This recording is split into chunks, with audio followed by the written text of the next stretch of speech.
Hey Raz, how's it going?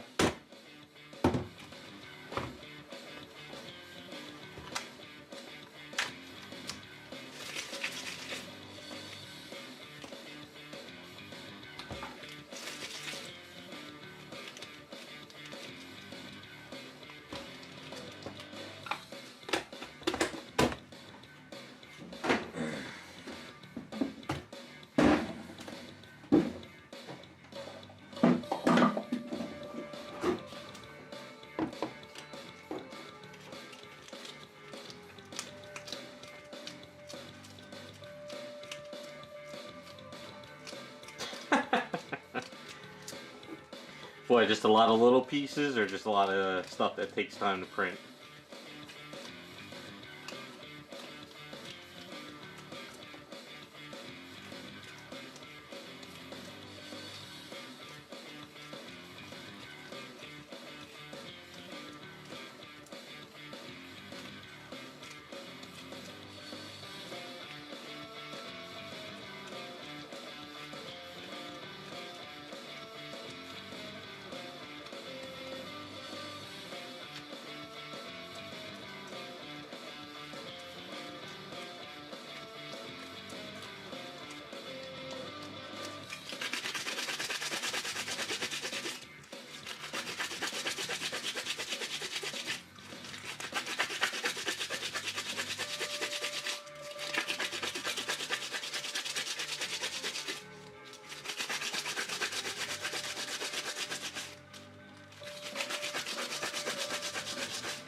Yeah, I can imagine that.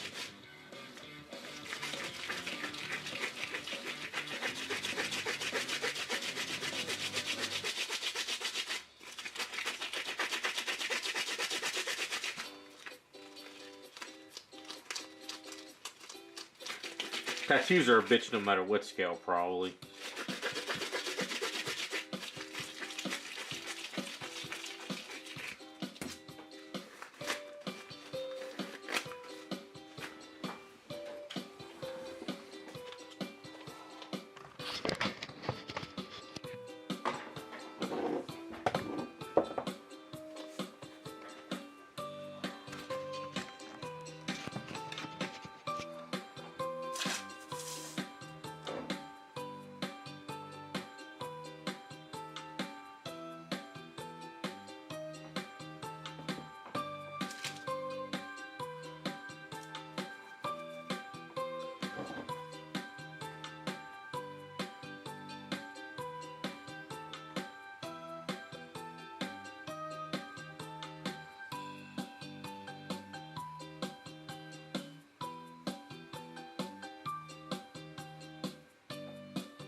Yeah, that does sound like a pain in the ass. Well, good luck with that, man.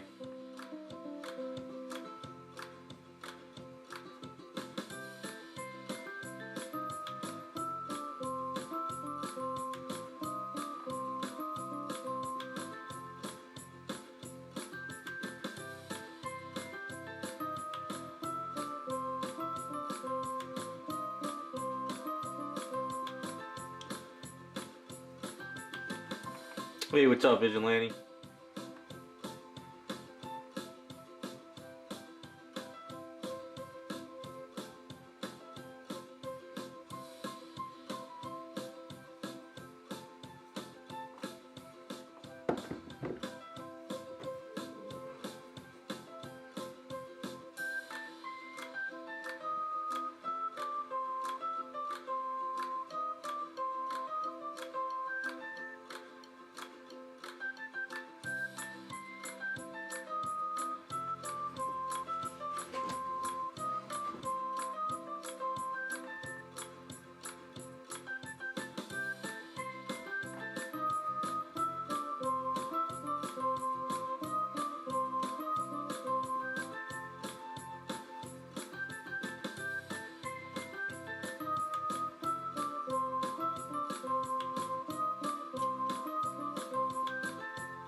Hey, Rukin.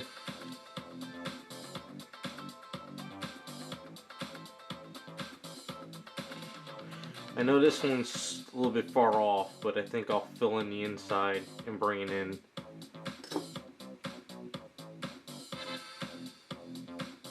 That'll work.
OG Harley? What do you mean, just the originally outfit of her?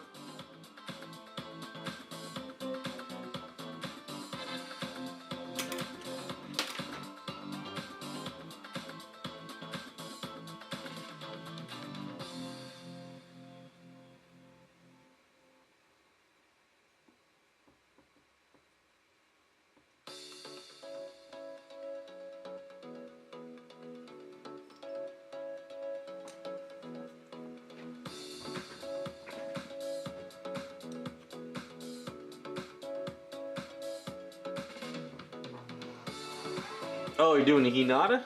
That's cool.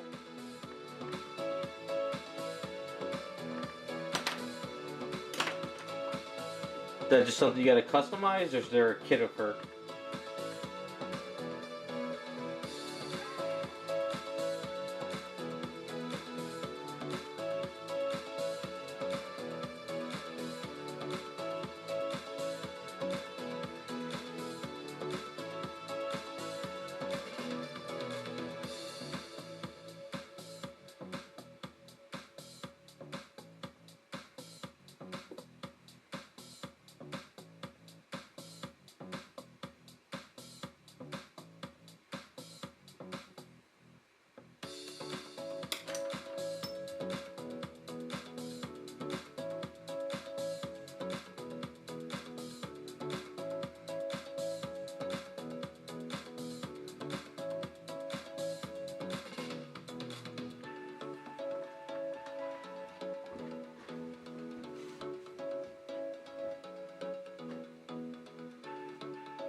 Yeah, I agree with you on the Harley. The original design's the best, but she's also a fun character to mess around with and do different things too.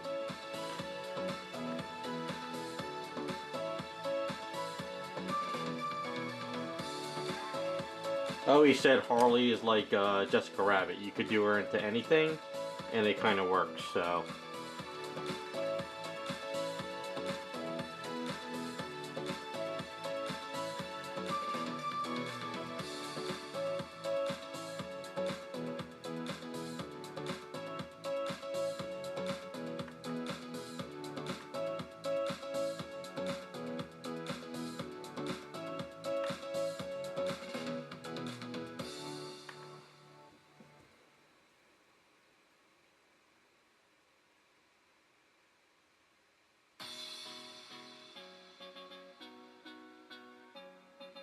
Well, the Suicide Squad version was under, what was it, AT&T? So, hopefully, the new guys at Discovery are gonna give us the classic looks on all these characters. I hope. Yeah, Raz, I never really even bothered to look if there was any Hinata prints out there. You might know better than me. But I mean, after I got my Iron Kite Hinata, I pretty much don't need another one.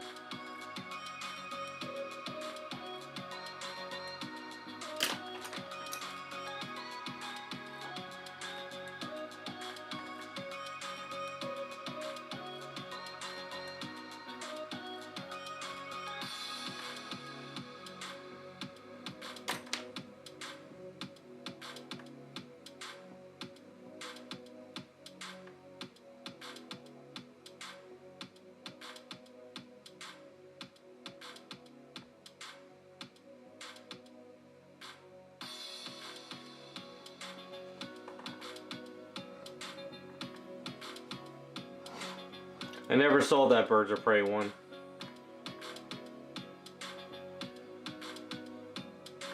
It didn't look like Birds of Prey to me, so I never bothered with it. Actually forgot they even made it. You just mentioned it.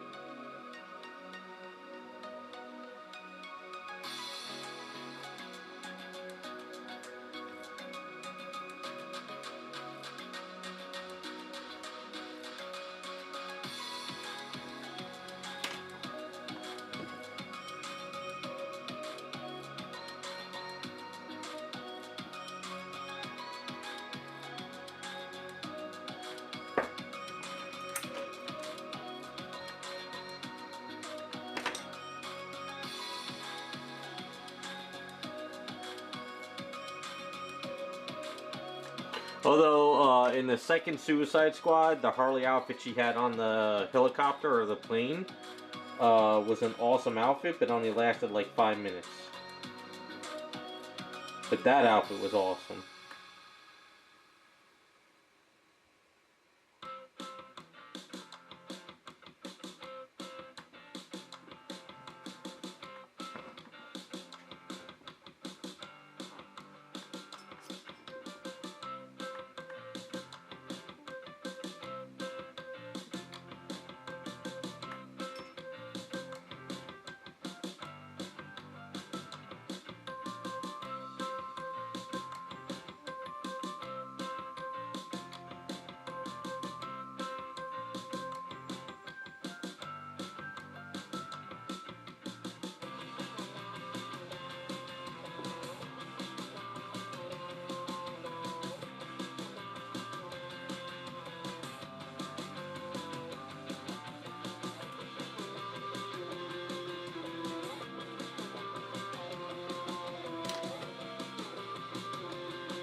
Yeah, the second, whatchamacallit, Suicide Squad was pretty good.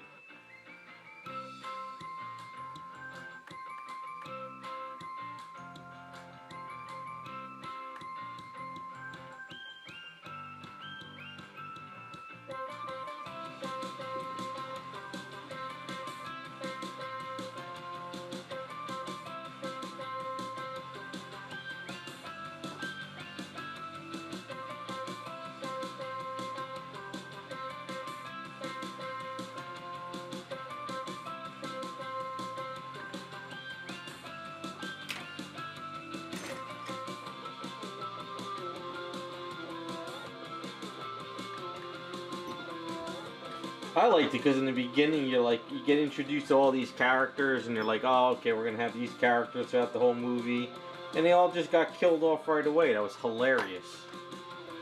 You know, it was funny because you have these popular actors playing these roles, and usually when you see a popular actor, you're like, oh man, yeah, they're gonna be in the whole movie, and then sure enough, first few minutes in, they're like gone.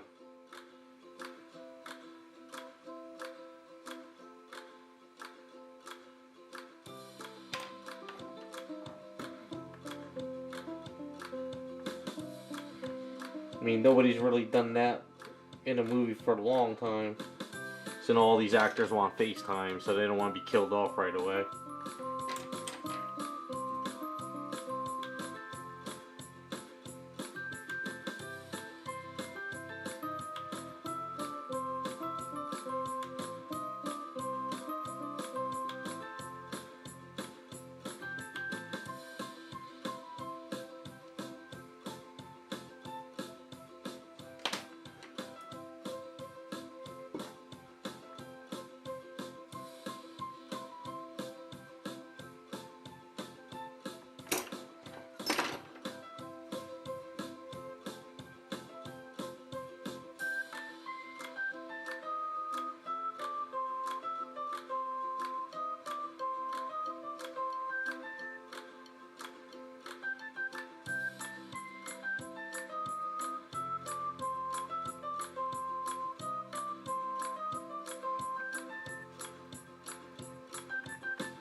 Yeah, that's true. But at least in Deadpool, he went back in time and fixed it. You know. DC, they're just gone.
Yeah, that was a riot. He's like, he realizes that was a mistake.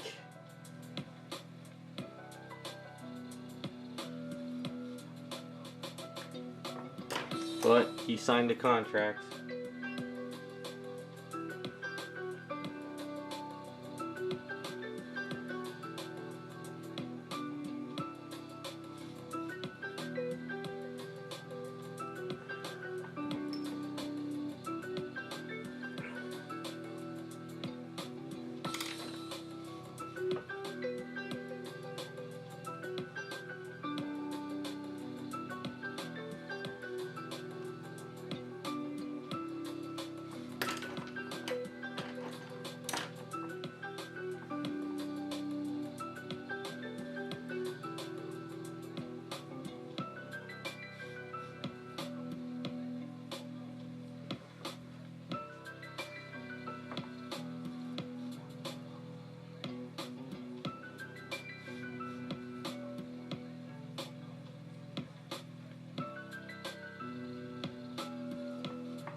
Vigilante, if they did, I'm pretty sure they would.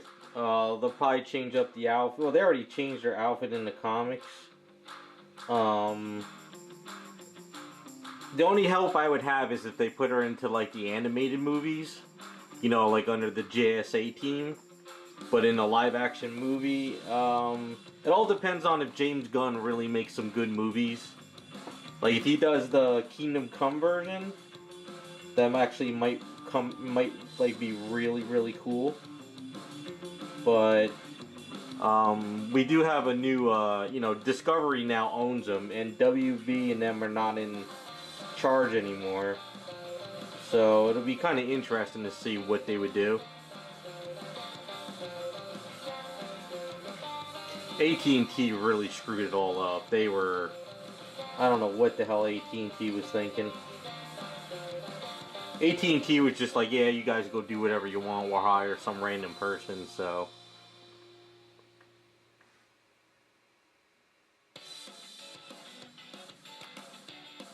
Well, yeah, they already changed their outfit in the comics, and I hate the outfit. I hate all the Kryptonian outfits in the comics now.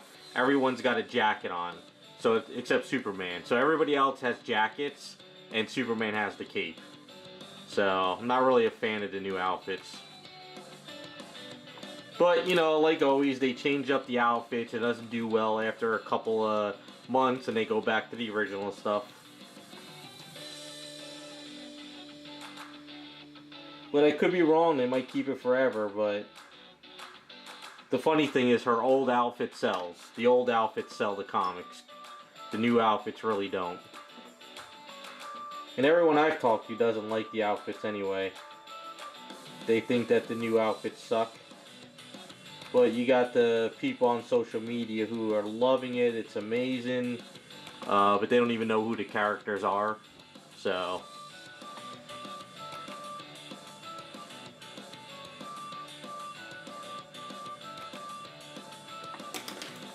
got all the old books, got all the old artwork, so I'm alright.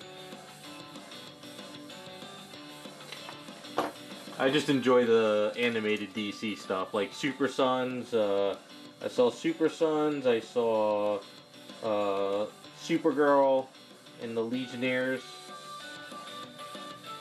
That was pretty good.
No problem, Rukin.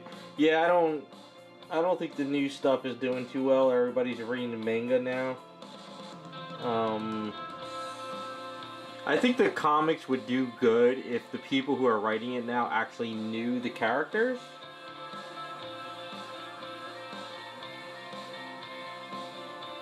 Just seems like they don't know the characters too well, so a lot of people aren't really into it.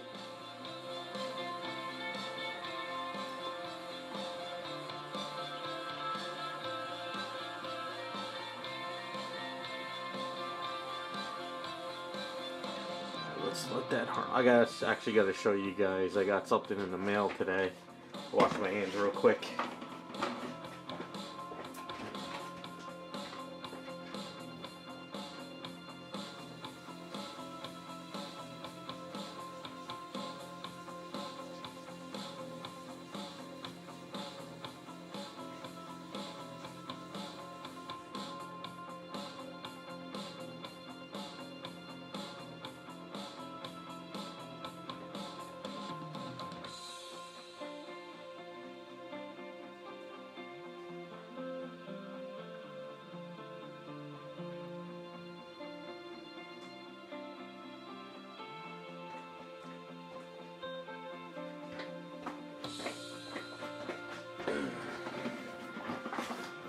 So I got this in the mail today. I've been looking for these for a while.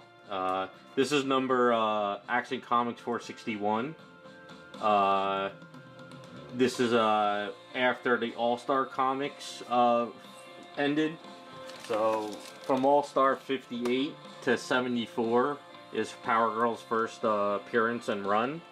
And then when 74 ended, they started putting the stories in the Adventure Comics. And I need 461 and a couple other numbers, and I completely finished my run. So I just love all the old stuff. You know, it's just superhero stuff. Just fun old fashion stories of heroes versus villains. So I got this one. I've been looking for these really nice, good copies, and it's been hard to find these. So I mean, it's off white to white pages, but it's very hard to find that like one of these issues without like bends and creases all over it. So pretty happy I got this one. I saw it, I jumped on it right away.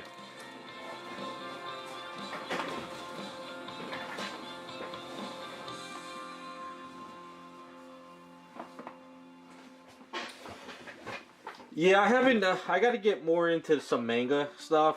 The last thing I finished was whatchamacallit, what's his name? One Punch Man. I did start whatchamacallit. I started Spy Family, but I never finished it.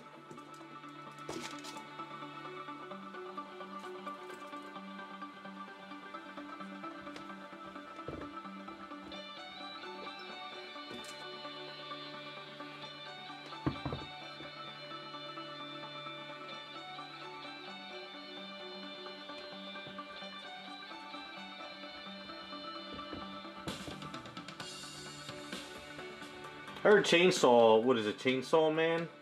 I heard that's pretty good. Hey, what's up, Raphael?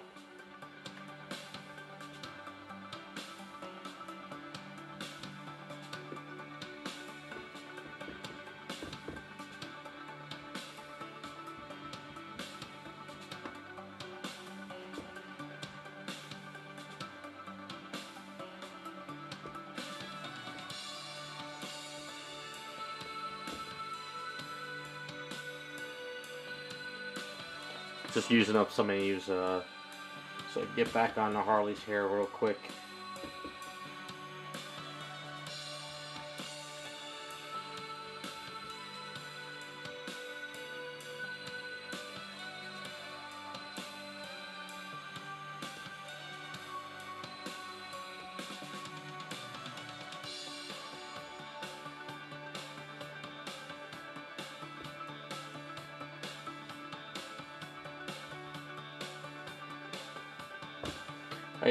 I've been reading Boruto because I love Naruto series.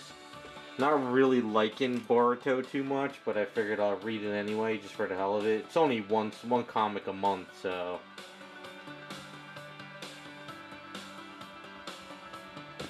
it's not as good as Naruto was.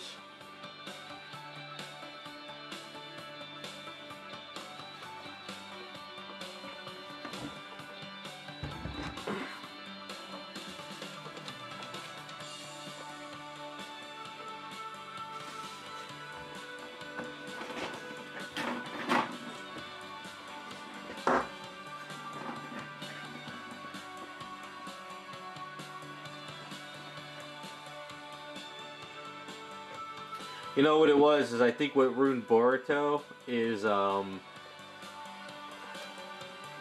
see, I'm not even watching Boruto. I'm just reading the manga because it was too much filler crap. I think Boruto, they modernized it too much. I liked Naruto because it was like you know, it was very there was no technology. It was all about, you know, natural stuff. But then they when Boruto came in, they modernized everything, computers and video games, and it just kind of, I don't know, it doesn't feel like the Naruto universe, I guess you could say. So I'm not really a fan of it too much. Plus, he's really not that interesting of a character. I wish they did a series of Naruto when he became the Hokage, and just kind of focused on him just, you know, leading the Leaf Village. But they kind of, I don't know. Oh well, it doesn't matter.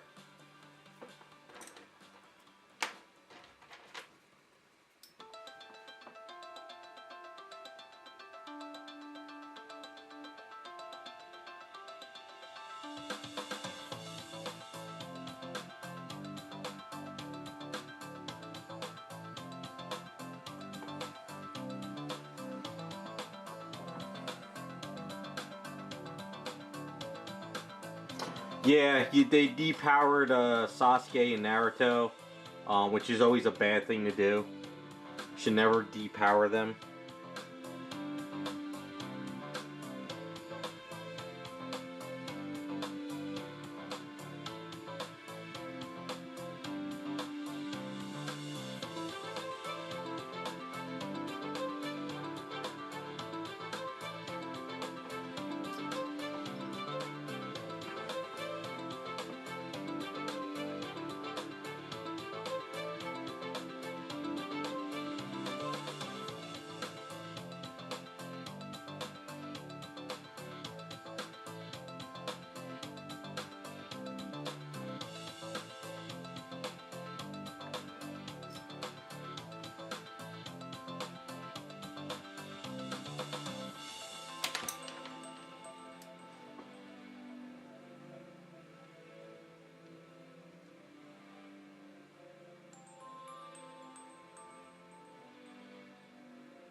He almost lost the head.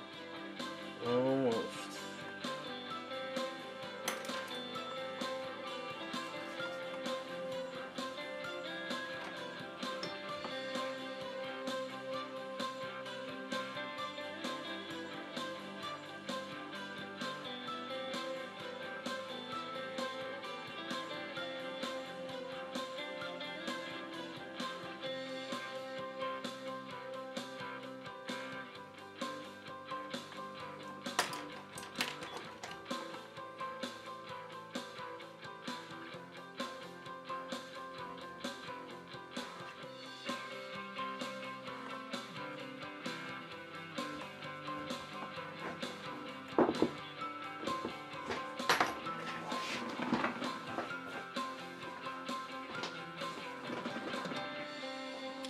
Thought I heard a truck outside. Got an Amazon delivery.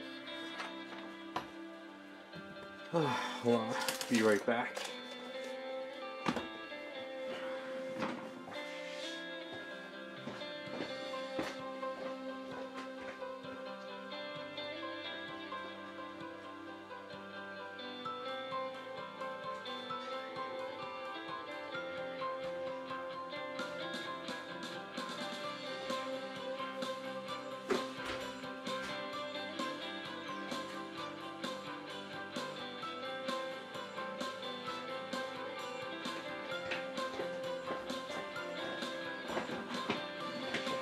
Alright.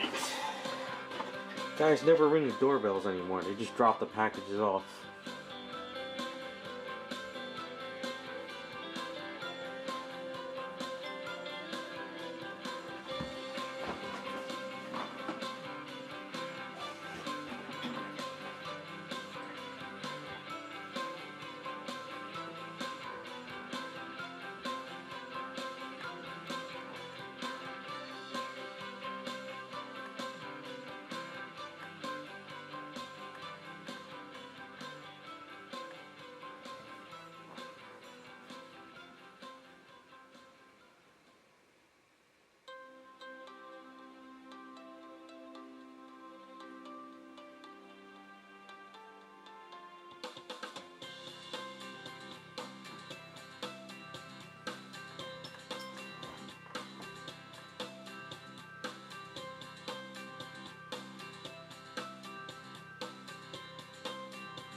This one's gonna be black and red. The picture is just kind of the hairstyle we're sort of following, with my own little take on it. But whatchamacallit, the mock-up is, where's the mock-up? It's kind of the mock-up. Here's the other picture. Is this it? That's not it. No, it's not it. How is the... No, it's not it. No. Where the hell did I put it? I gotta clean up my damn, there it is.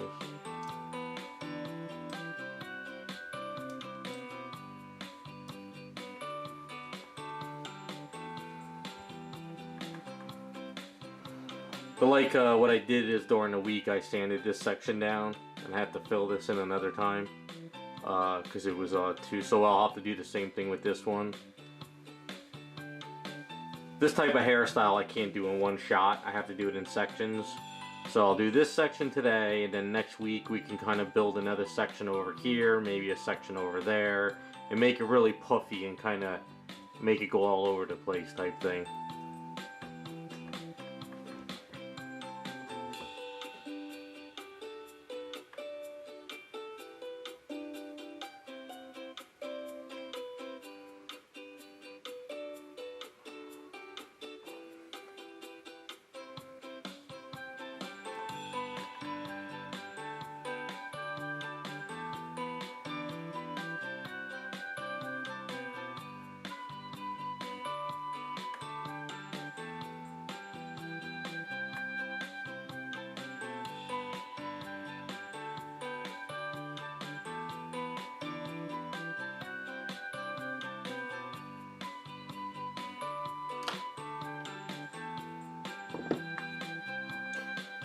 So that's looking pretty good. It's gonna need to be a little bit tweaked as we go on.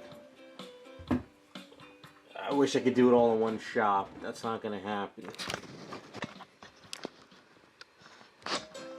So this comes out pretty far over here compared to this one, but what I'll do is I'll put strands coming this way underneath and stuff, and we'll kind of even it out with different random strands. I want it to look very messy, but I want it to be in pigtails. I don't want the pigtails to be perfect. So it'll get there a little bit at a time. The hard thing is doing points because they need to cure up a little bit so I could kind of curve them. So I'm gonna kind of let this kind of set up a bit for a while, and then I can come back and play with it a little bit more. Since I'm whatchamacallit, Psylocke, I'm just still prepping for paint. I didn't get her completely finished yet for paint. Hopefully next week I can. So what I've been doing is pulling out a whole bunch of new projects. So this one's gonna be a character. I don't know if they want me to say what it is yet, but basically I had to take off the mask. So I'm gonna mix up some Aves. I'm gonna kind of clean up these areas, and then I can start working on her. The funny thing is when I chopped off her bangs up here, this whole upper head was all hollow. So, but since the weather's getting nice, I'm getting all these items out. Next batch of items to work on. So I figure while I'm working on a couple kits, if I'm doing any kind of sanding or chopping, I could work on these items here. So this is another item I'm doing for somebody. So I had to take off all her fur. This was a black cat statue. So as you can see, I chopped off all the fur. So I got to rebuild the muscles and legs and stuff before I could start doing stuff. So that's kind of where I'm at, and then trying to come up with the next item to work on the streams once the Harley Quinn starting to get paint work going. I gotta prep up some other items, so getting there. Get a lot of stuff done. Well, it's always when the warm weather hits, I really start like grinding stuff out in the garage, and then when the cold weather hits, I'm like slow. I just hate the cold. Plus, you can't do certain things in the garage, even with the heater on.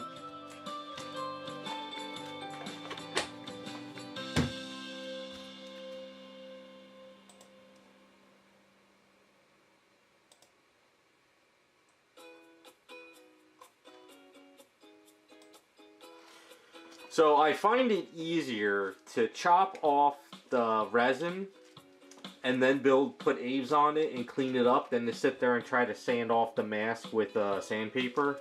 Because it's polystone, it takes a long time to sand, and even then you might not sand it good. So I find it's just easier to just chop it up and then put some Aves on there and then sand the Aves down. It just goes better for me. I mean, I think I've seen a couple guys in the hobby when they sand like an item down. Like say you know, they just wanted to take the mask off of her and paint her a different, like, you know, whatever. I just seen some people just sand the mask off, but I don't know, it's just me personal. And then because she doesn't have eyelashes really built on here, I'll sculpt them in a little bit with A's later. It'll probably look better. Because just painting them on just doesn't look right. Yeah, we're getting the warm weather here. It's kind of funny. This week, I think it was Tuesday or Wednesday, I actually went outside and I actually cleaned my garage out. I gutted the garage. I took everything out. I took the blower. I blew all the dust out. I threw away tons of crap that was collecting in there. And it was like a nice summer day. It was like I almost had to wear shorts. And then yesterday and today, it feels like it went back down to like the 50s. So I don't know what's going on. Our spring is weird.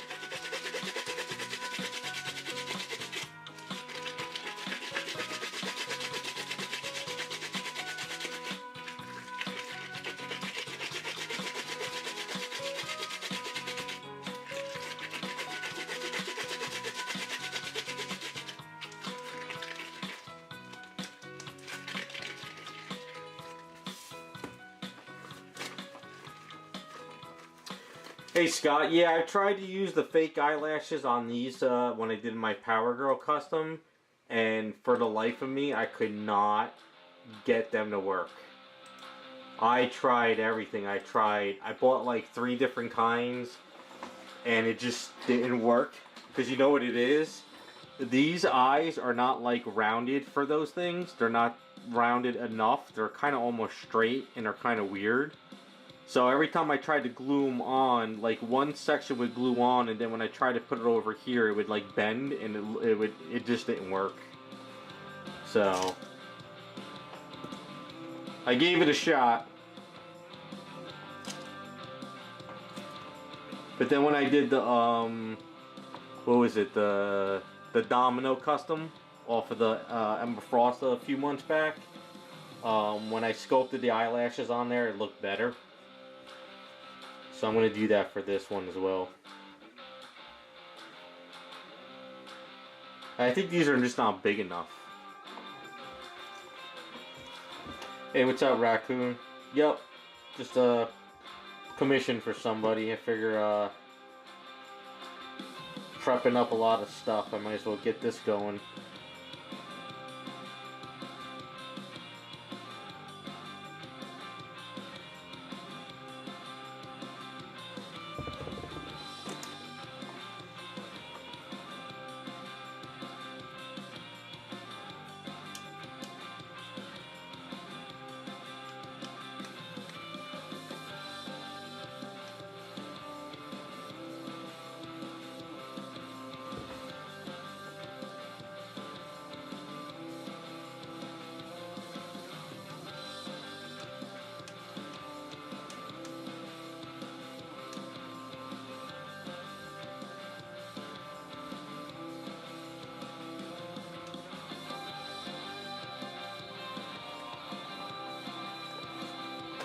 Well, she's not going to be Black Cat anymore, so I don't know if she wants me to say what character I'm turning it into. I'll ask her next time I talk to her. So I might work on this on streams a little bit here and there as well. I got so much stuff, I might just start popping on streams during the week like I normally do. So some people don't like me sharing their items, other people don't care.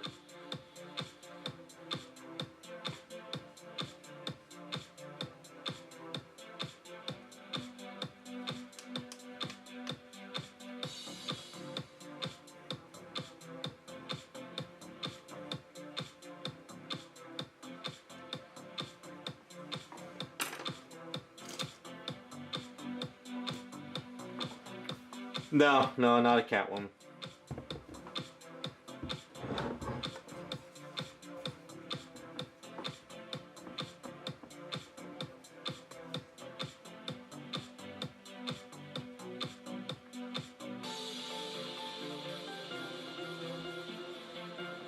Hey, Butterfly, how's it going?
Oh, you got a set of stars? Where'd you find them?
Nice.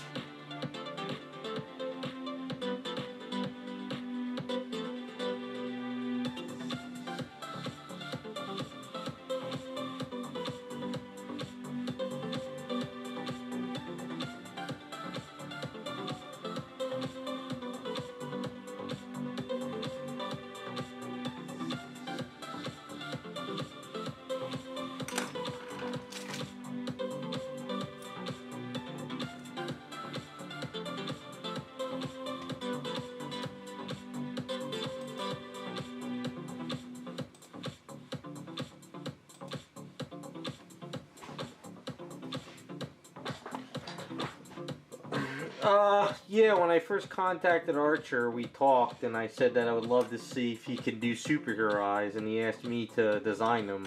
So I did the superhero eye line. So he had realistic eyes, anime eyes. He did the superhero stuff. So it all depends on like what kind of eye you want to use for the character. So he had a good variety of them there for a while.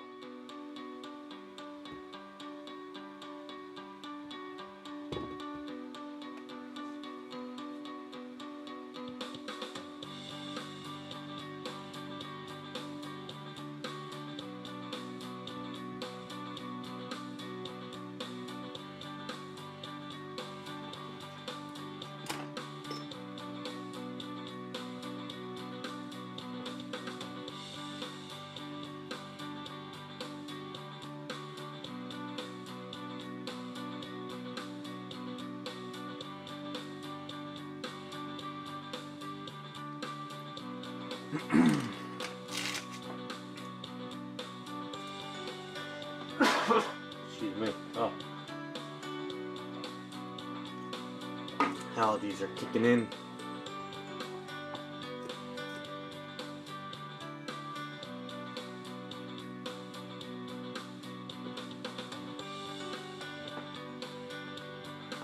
Yeah, he was a nice guy, the owner. When I found him, I asked him about, can you do custom, decals? He's like, nah, I don't do that, blah, blah, blah. And we got to talking, and I was like, I like your eyes, but you think you can tweak your files a bit? And I did like a little bit of a Photoshop to him. And then he was like, how about this? Why don't you design your own eye, and we'll do a superhero run. So that's how that came to be.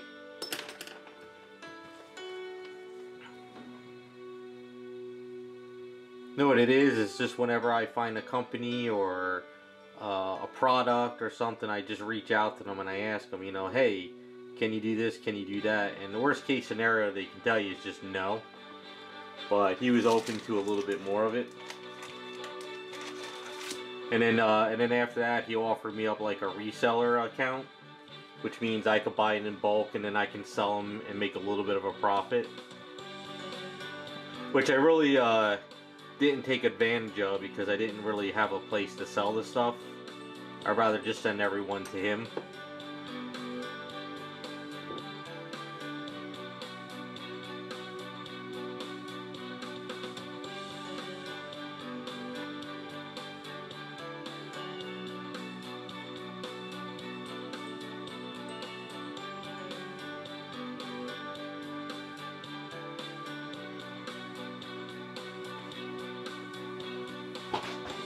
Yeah, so if you guys ever find something you like or a company, you reach out to them and ask them a couple of questions.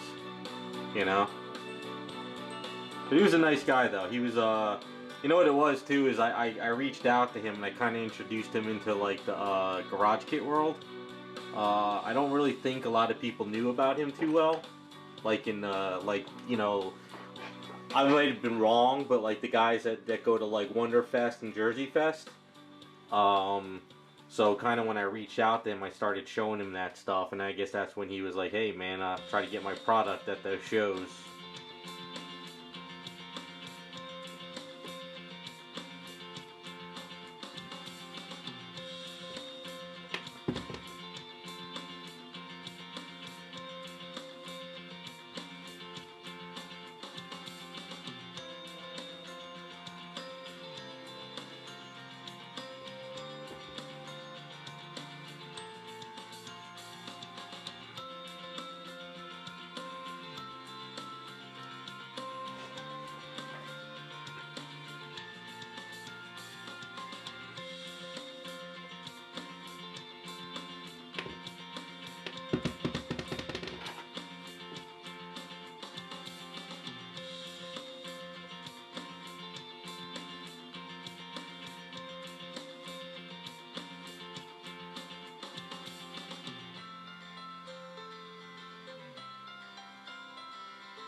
Like I said though, I have another guy that can do ID decals. He sent me a test sheet.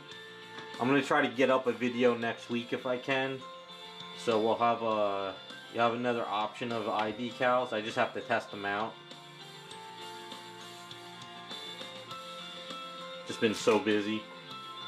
Somebody reached out to me about they had decals for sale, so I'll get all that video up and information, so this way we're not like lost without something to do on our kits.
Hey, what's up, Iceman?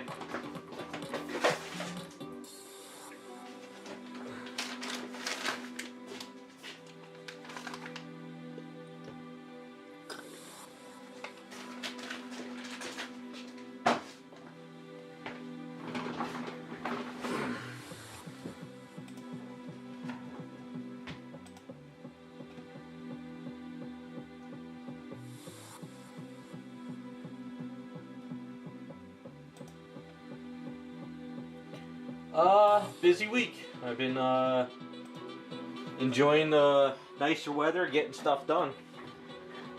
Got a few projects done so far. Got those 2 busts done. I finished the Jean Grey head. I'm almost finishing up that little Wolverine. So now it's all about doing some new projects. So I'm pulling out all this other stuff now. Sorry I didn't answer your last email you sent me. I know you sent me one, but I've just been waking up, hitting the garage right away in the morning, so I haven't had a chance to really sit down at the computer. I got so many people to email, I haven't gotten to anybody yet.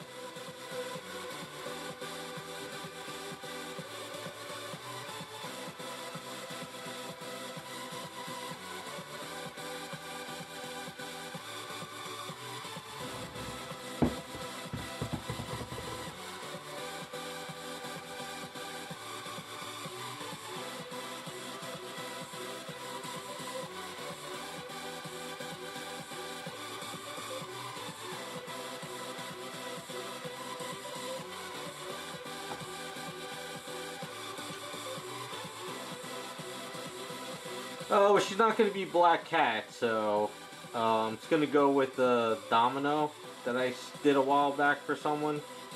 She wants to finish up her LSV line.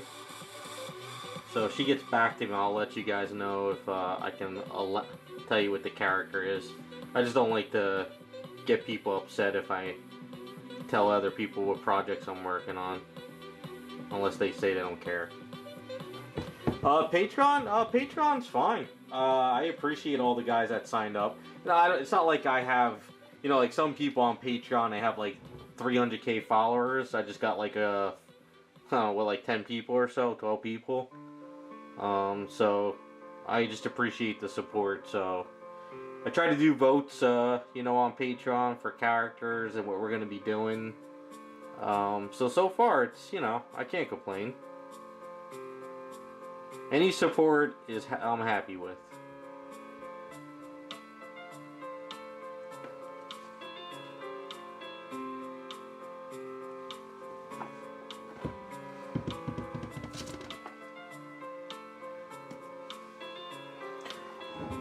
But more guys who do like 2D drawings or sculpting, you can offer like STL files. You can you can have votes, per month of what character you're going to sculpt, stuff like that. So you could give a little bit more perks, Sadly, I something like that I'm not able to do.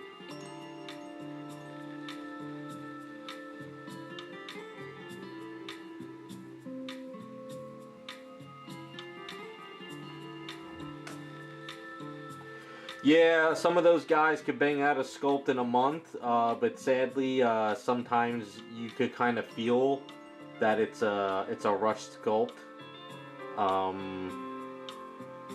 Yeah, I guess it all depends on if you have a crew of guys, because like that B3D Zerk studio, I think they're like a bunch of guys together doing it.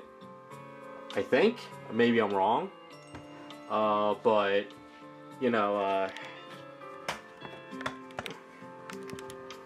I don't know. Patreon's a little bit. It's hard, I think, for sculptors.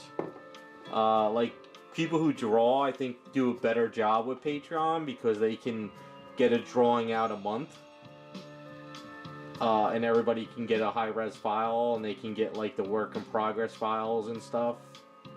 I mean, there's ways of making it work.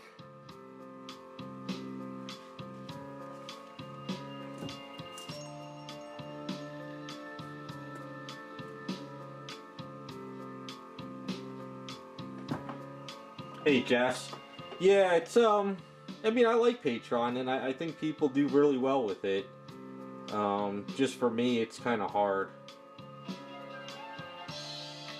But like the guys in chat said, they would rather support me there than to try to send me donations or stuff here.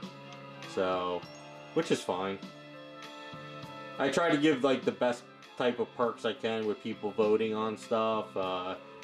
If I do finish something, people get first dibs. I don't know. But I mean, with you, Iceman, you can have people vote on stuff too, like, you know, what character you're going to work on, give people, like, you know, live stream work in progresses. I don't know, it's weird. Some people do well, some people don't.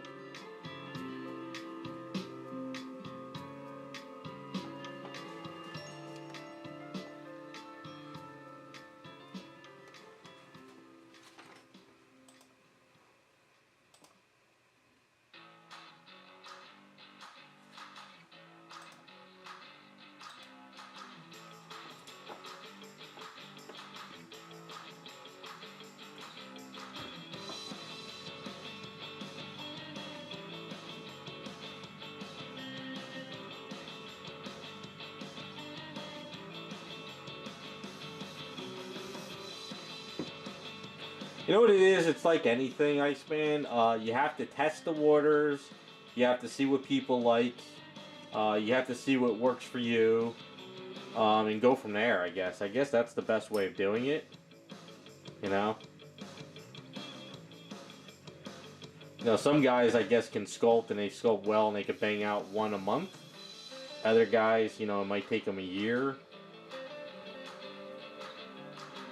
But if anything, I wouldn't rush the sculpts, because then you start, you know, they start getting sloppy. I don't know about you guys, but if I was to follow a sculptor, like, you know, a really good sculptor that I really like what they do, I would rather watch them work on it over a year than to try to rush them out in a month.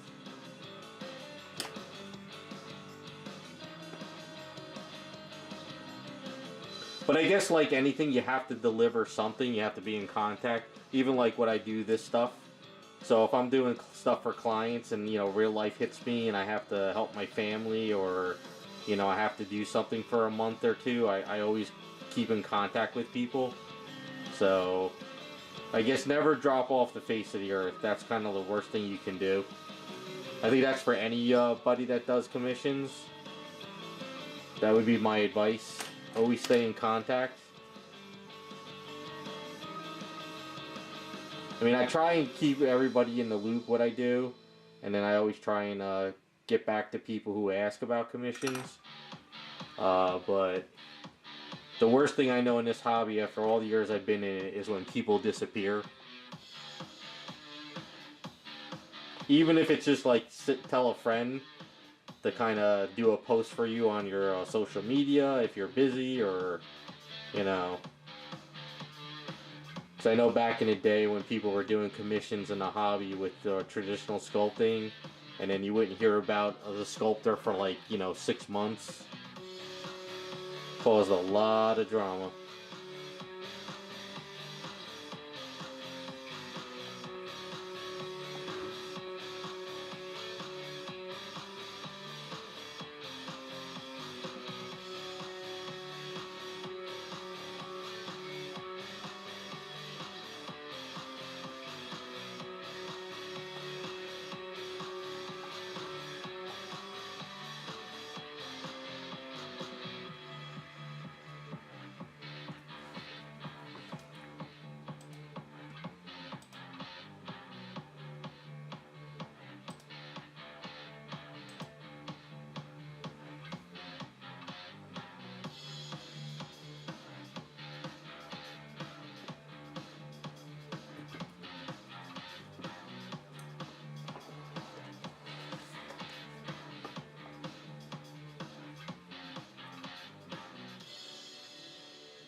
Yeah, it's worth a shot. If you update every day and people get to see stuff and they're enjoying it, then it might work.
I mean, there's video game guys who literally just play video games and they get Patreon subs too, so. Or you can start an OnlyFans account. That's where the money's at.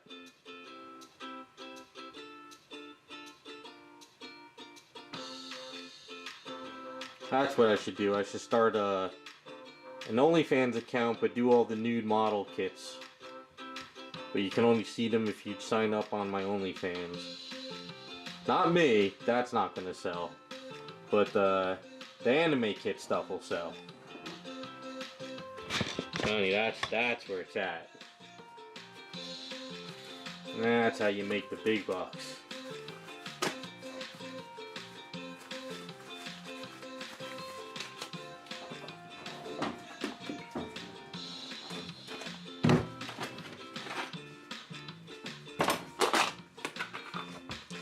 By the time I start that and get one kit done, AI OnlyFans will take over the whole OnlyFans account, so it'll just be AI images and videos. So it won't even work.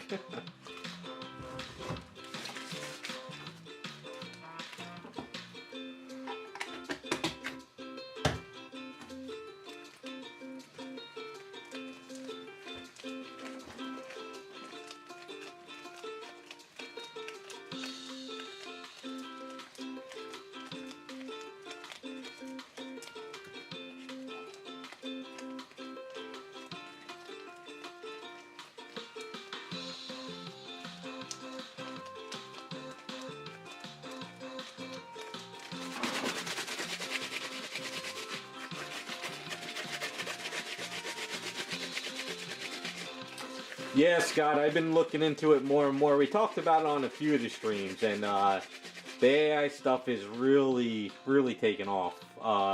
There was a couple Instagram pages I was looking at, and I couldn't tell if it was AI or if it was an artist until I read the bio. So, but then there's some artists out there, I guess, who utilize the AI to an extent, but then they put their own take on it. But it's getting harder and harder because, like, you look at one page and your Instagram account all of a sudden, like, suggests thousands of AI accounts.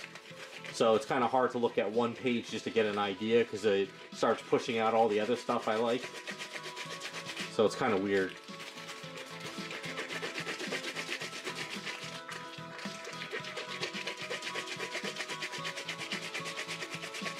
I saw that, Iceman. I read an article on that.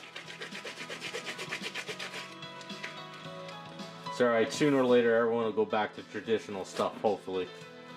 Hopefully.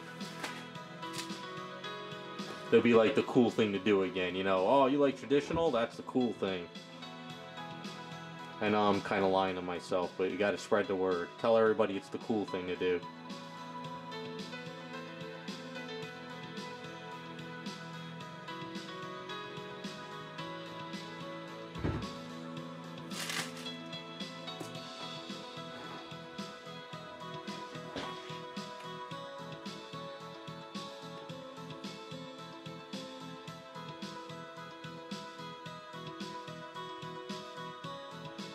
Yep, Raccoon, that's exactly what happens. I accidentally dropped my iPad the other day and it clicked on some random anime girl dancing. Because I was just going through the feed, looking through, trying to find some portrait artwork from my college buddy. Because he wants to start putting his stuff on Instagram. And all of a sudden now I got anime girls all over my feed.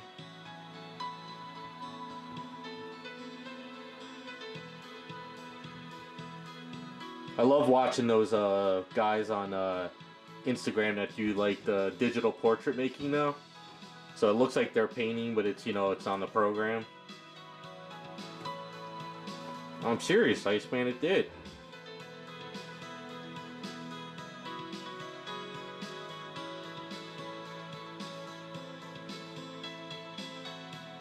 The worst though is if you click on if you accidentally click on like a celebrity page, all of a sudden you just start getting celebrity stuff non-stop, which I can't stand. That's the one thing I could tolerate the other stuff on Instagram, but when I start getting all that celebrity crap, that's kind of when I'm like, alright, I had enough of this.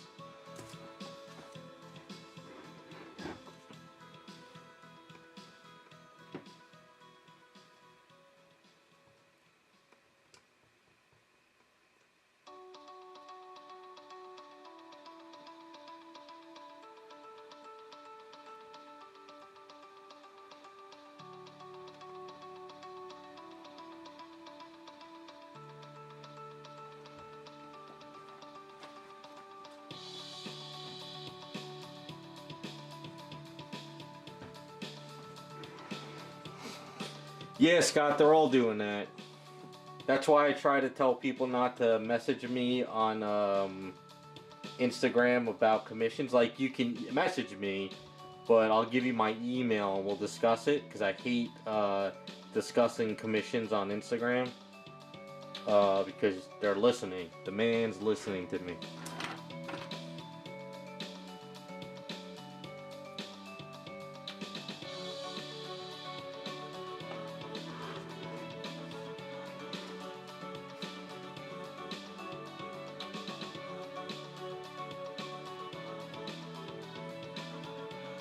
Alright, so I have to do a lot of fine tuning on this. So this will be let it cure up, prime it, sand it down, prime it, sand it down, tweak it, get it all nice and ready for custom work.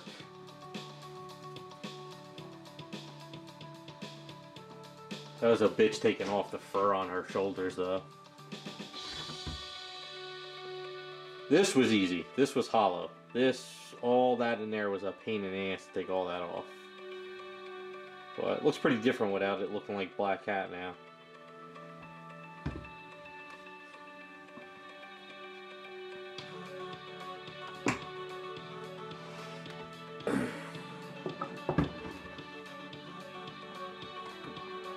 So on this one, this was the Black Cat Bowen Designs. Now her neck is huge. Like, that neck is humongous because she had a collar there. So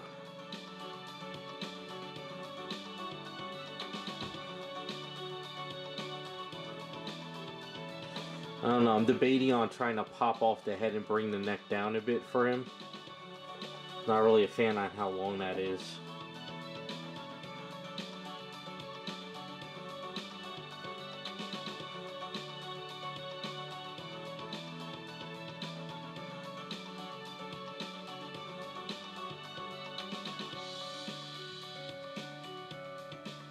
I'm turning her into a Firestar. The guy that I've done a bunch of other Bowen stuff for, he wants to finish up his display.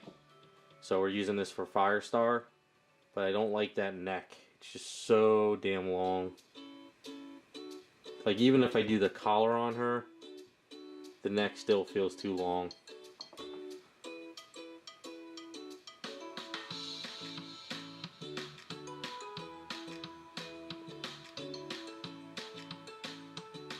So I think I'm going to fix that neck for him. Hey, what's up, Jaden? Yeah, hanging in there. Hopefully things are good on your end.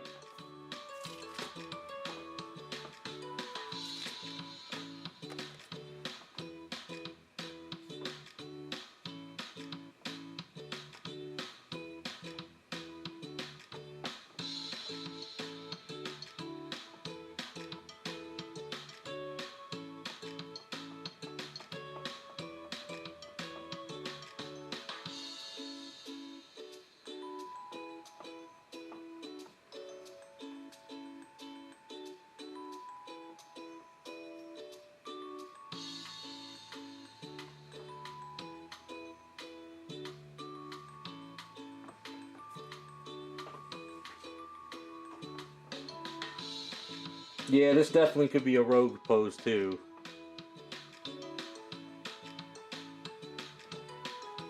He liked to pose a lot on this one though.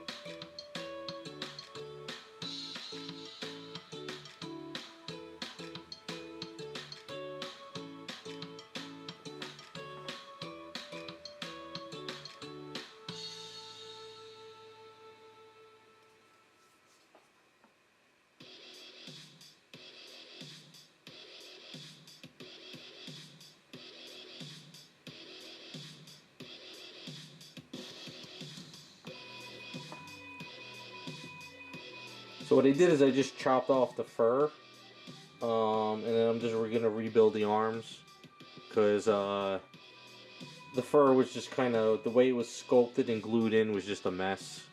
So there was no way I was going to just sand down the fur and make good arms and legs.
Probably better to strengthen up these arms before I even try to pop off the neck later anyway.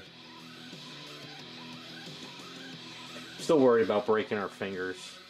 I know just as I'm ready, just about at the end of the project, I'll probably snap a finger off or two.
I think once I get her mask on her, it'll look good, because I got to chop off the hair too.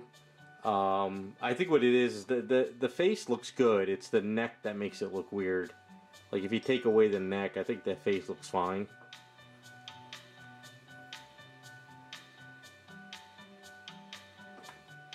I think that's the issue with it. At least to me.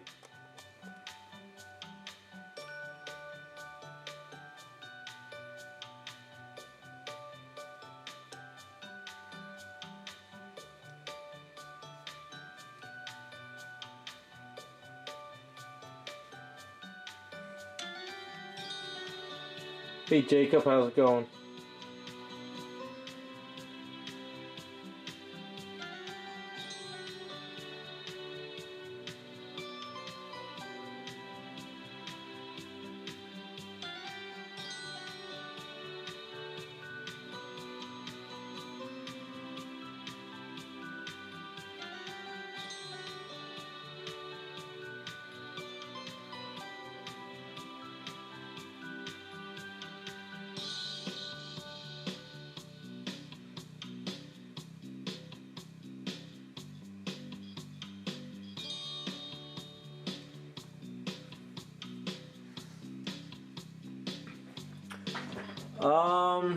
Jacob, we did worked on Harley's hair. We're letting it cure up a bit. We're gonna get back to that. I pretty much sanded this down the other day, and I just put all the A's on it today now, just to get all that going. And then I'm doing this one. Lots of new batch of projects coming out now. Now that I finished up a bunch of that smaller stuff.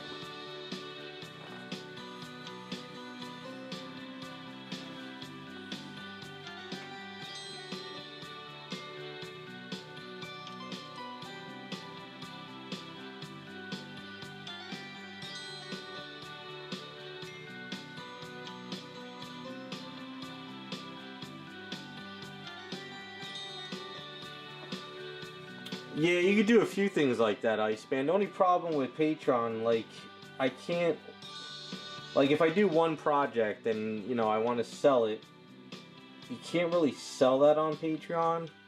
You could just let the people that are in my group to see if anyone wants it.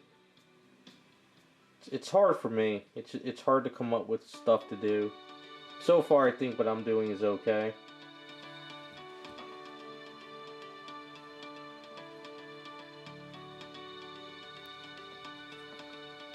So far.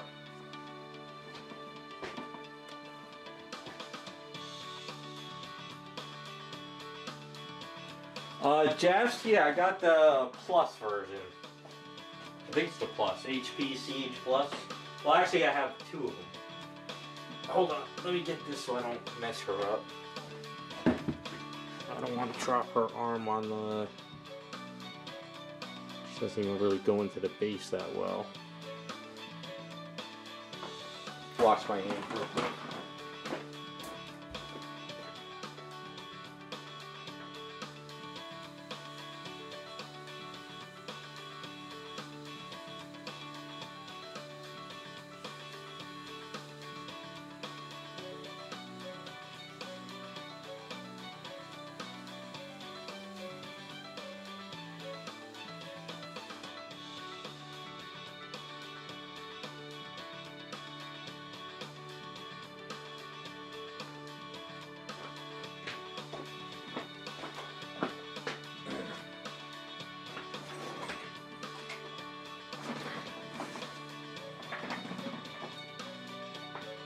So this is the HPCH Plus, right? This is the sorry, this is HPCH. This one has the bigger cup and the little air nozzle that you can do here. So they have different versions without the nozzle and with smaller cups. So this is HPB Plus. This is the B. So this one has a smaller cup and no nozzle. So this is of the high HP series. So this is my go-to brush for everything. But like I said in one of my last streams, my cup inside is all the chrome is worn away. So it gets clogged on me a lot. But if you have a nice good clean cup with your chrome, the paint doesn't stick. So this one's going to be retired soon because I have a newer one. But yeah, they're the same needle size. I think it's 3. I think 3 or 2, one of those. I think it's 3. But all it really is, it's like the same airbrush. It's just that the cup is smaller, and this one has a air pressure here. So instead of going onto your compressor and trying to turn down your air pressure, that's why I like this one here, because you could turn it down and you could turn it back up, and you can leave your compressor at like 35. But if you go to this one, you got if you need to do like finer detail stuff, you got to do the pressure off your compressor. So that's the only difference between them, you know. I just like this one because of the cup, and I like it because I could do this. Now, I think they have one like this with a smaller cup that has a pressure. So that's pretty much what it is.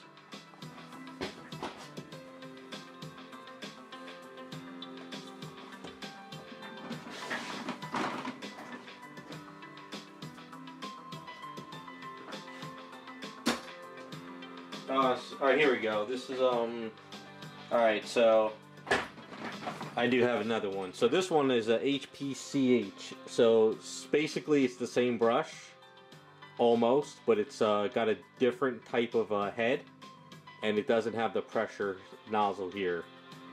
So this is HPCS. So, like I said, it's pretty much, a lot of them are like the same brushes. It's just that it's how, do you want a cup on it? Do you not want a cup? So on and so forth.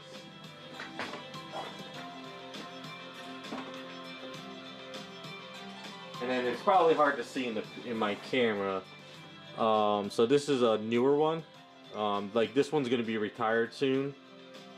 But inside the cup, there's all the chrome that's in there. But all the chrome is kind of worn away, so you see like looking like brass color. So yeah, I have to pretty much, what I need to do is I need to buy another one of these and put it in a box and then retire this one. Because I like to have a backup on this just in case.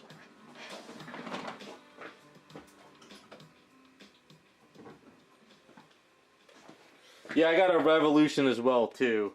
That's my spray heavy brush.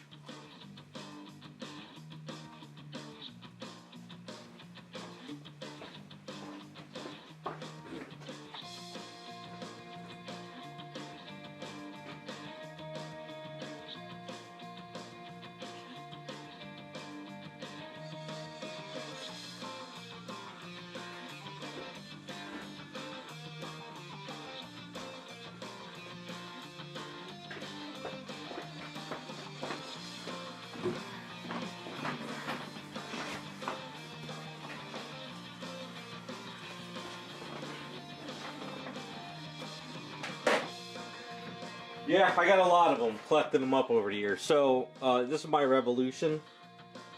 So inside here, the cup is getting all worn out. See how it's getting all worn out in there? So what I like to do is, when these cups start to get really worn out, basically, if you want to replace this part, this gun, like this part of the thing, you're pretty much buying a new airbrush anyway at that point. So you can replace the needles, the nozzles, and little things here and there, but when you have to replace this whole thing, it's better just to buy a whole new brush. So what I'll end up doing is I'll buy 2 new ones of these when I get a chance, and then I'll put these on eBay and I'll get a couple bucks back. Because what I do is I just say old parts for, you know, old airbrushes for parts, and people pick them up, you know, for the hell of it. And then what I'll do is I'll get a new one that has nice new chrome in there and it won't, you know, get clogged as much. So that's what I like to do with mine.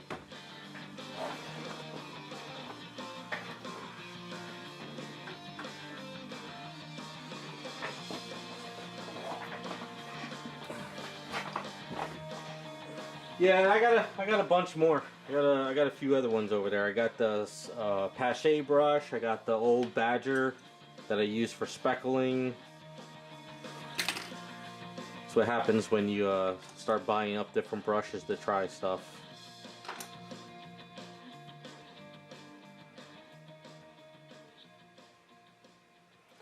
Well, what it is when the cup is starting to get worn out, that means the inside is starting to get worn out too, and therefore that chrome isn't letting the paint really smooth out. Because what happens is, to me, it starts to get clogged up more and more, and it's always a bitch to keep cleaning it.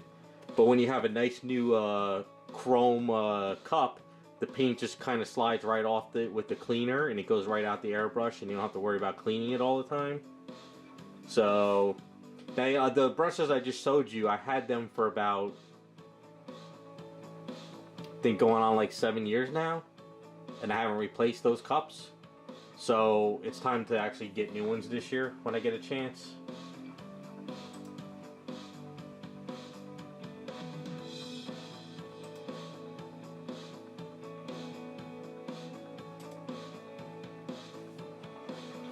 And then there's a little O-ring too inside there.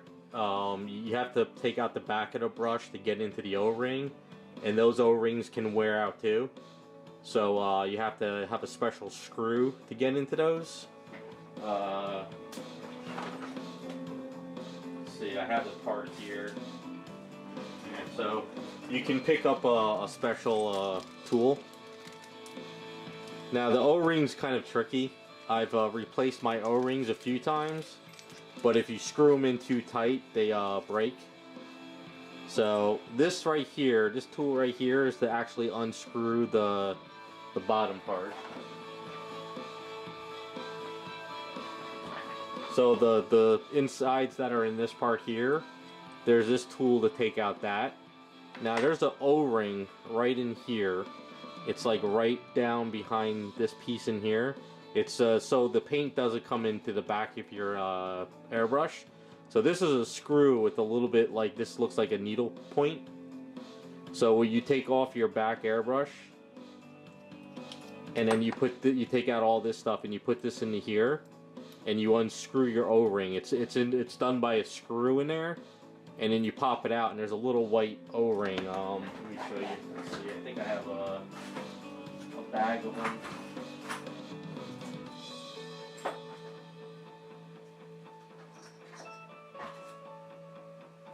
Yeah, here we go.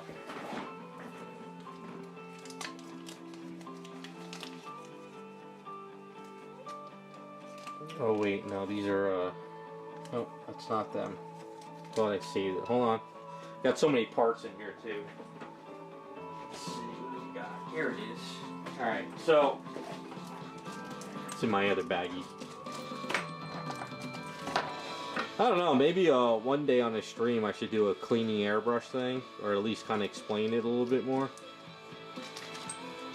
Maybe when I pick up new airbrushes.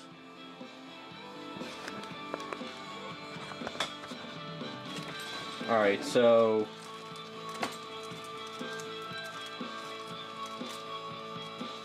it's, I don't know, some people have told me that this O-ring has never been replaced on their airbrushes and they don't have a problem, and there's other people who say their airbrushes, they have to change it all the time.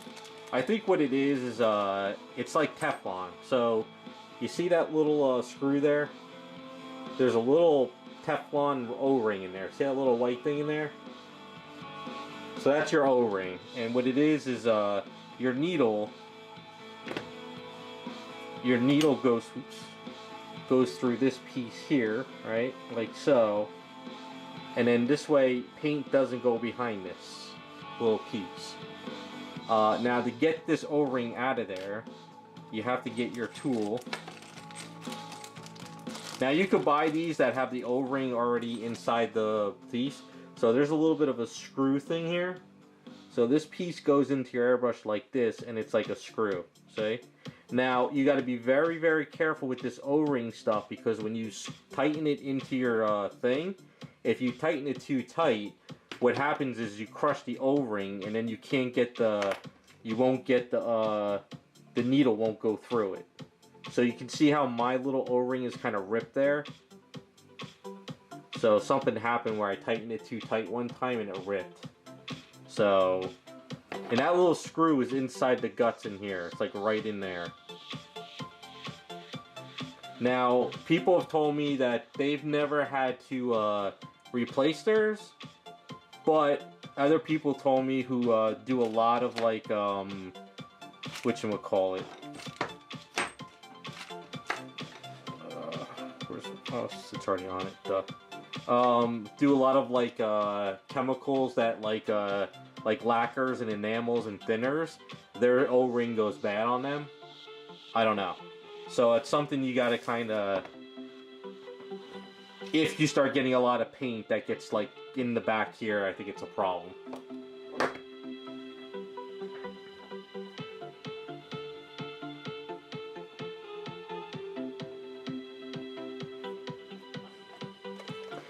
Yeah, the only problem, Rukin, is I'm not like an airbrush master. Like, I've had people tell me the way I do stuff is wrong, but I don't really care, because it works for me. But, and then like, basically like, you know, I'm not going to show you on this one. I'll do it on this one.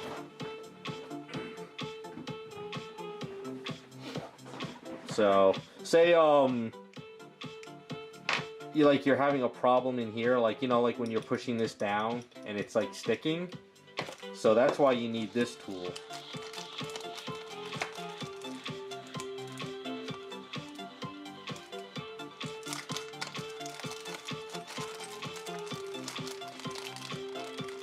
Yeah, see, like Terrell says, I think if you use a lot of lacquers and enamels and, you know, you spray that stuff in there, you probably might kill your Teflon. So, but you see how this piece in here, there's that little, two little prong thing? It's kind of hard to see. So if you have this tool here, you put this in here and you can take this piece out. And it's got a spring in here with a little screw piece. And then this piece comes out. And then there's your little plunger, and that's got a little tiny plastic O-ring on there too, and that's like a softer plastic, and that thing can go bad on you too. So this is another thing that you gotta kind of, these are kind of things about an airbrush that I didn't know about until later on.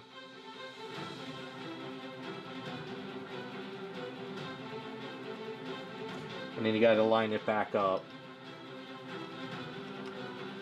If I put this in right. And you don't have to tighten it too tight, but, and then you gotta make sure it goes back down. So.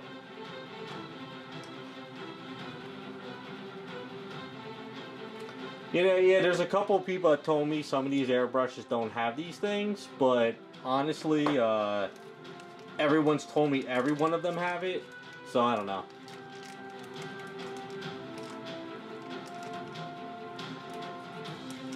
Yeah, Rukin, I'm not an expert, but like I said, I've tried. My problem is, see these two little pieces in here? My problem was when I unscrewed here, because what happened was my other airbrush, I used to drop a lot of paint in here, right? I was always like a moron, and I would drop paint in there, and it got so clogged up in here, I actually had to like get acetone in there to get that all that paint out of there. And then what happened is the acetone sort of ate up the O-ring. So I bought an O-ring and I put it in there, but my dumbass tightened it too tight and I squished it and I couldn't put the needle through. So I had to buy another O-ring screw and I put it in nice and slow, and then basically I was able to put the needle in nice and firm. So if you drop a lot of paint in here, it'll cause problems over here. So the chrome just wears away because it wears away. You know, putting cleaner in there, paints in there, solvents, you know, wiping it out, cleaning it out. Chrome just wears away. And then if you use Windex instead of ammonia free, the Windex, the ammonia will wear out your chrome.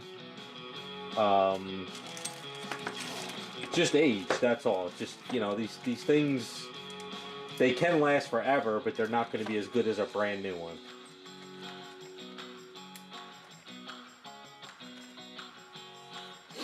But that's kind of you know, it's kind of the way these airbrushes work. And honestly, I find that like this Eclipse, what do they cost? Like $150 if you get them on a sale. I don't know what they cost now, probably around $200 now. But when I was buying these Eclipse, they were $150. Instead of buying a new needle for $12, buying a piece here, buying this piece, or buying that, sometimes it was better just to buy a whole new brush, you know? Needles bend, because I drop my needles and I have extra ones, you know, sometimes it hits the ground and I bend it. Because I don't like using the caps on them, because the caps get clogged too much, so I'd rather not use the cap on it.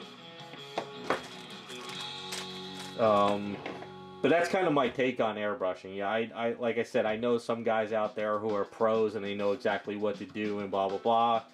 I just kind of clean it my way. Now I use that Winsor Newton brush cleaner to clean out my stuff. So that's a solvent. So I was told that I was a nut to use that on my airbrush, but I've been using it for a few years now and it cleans it.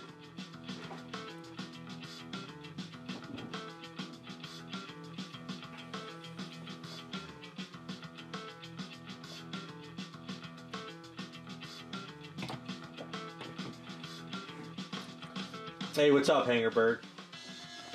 But I don't know, that's kind of my experience with the airbrushes, you know. So my experience now is, because these are getting so old, this piece up here is sort of, I think it's kind of, the hole is kind of spread out too much. I think I scraped it too many times. And basically what happens is it gets clogged up in there, and I always have to take this off to unclog it. So I probably just need a new cap, but if I'm going to buy a new needle, a nozzle, a cap, I might as well just buy a whole new airbrush because this is all worn out anyway. So I might as well just buy a new one.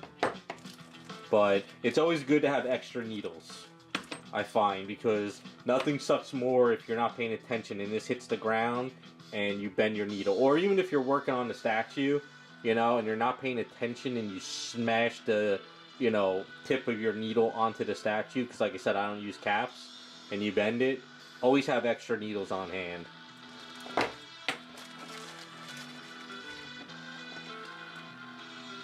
But I find that the Iwata needles, they're like more of a steel, whereas the Badger needles are more of a soft metal. So I find that like sometimes the Badgers, that's why I stopped using them. Like just pricking your finger would bend the needle, but with these Iwatas, like if I prick my finger, I'm bleeding, but I don't bend the needle. Yeah, this like I said, if you can see it in there, that's not paint. That's the chrome worn away. You know, the chrome should be looking like this inside, but it looks like that. See, I'll show you my other airbrush here. So this is the HPTH. This is for like heavy spreading.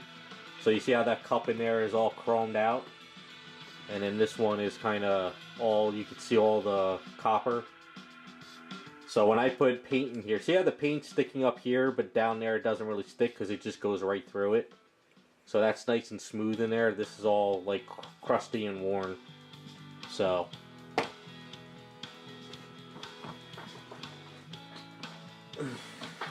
the stories that I could tell is that I dropped it a shitload of times. That's the problem. I mean, I really dropped it a lot. This is the one I gotta learn how to break down and clean. I haven't been able to really break this down and understand how to clean in here. So I have to kind of do some more research on this one, but this is good for spraying heavy areas.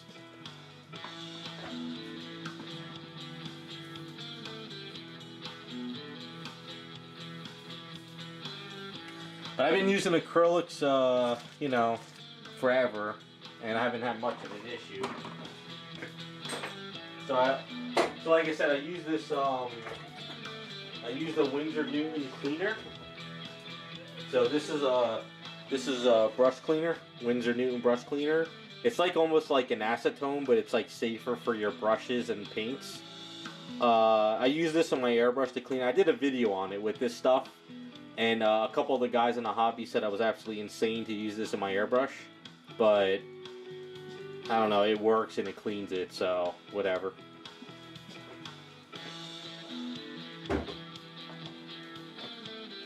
I would rather use the Winsor Newton cleaner than like acetone or nail polish remover, because nail polish remover will probably destroy it.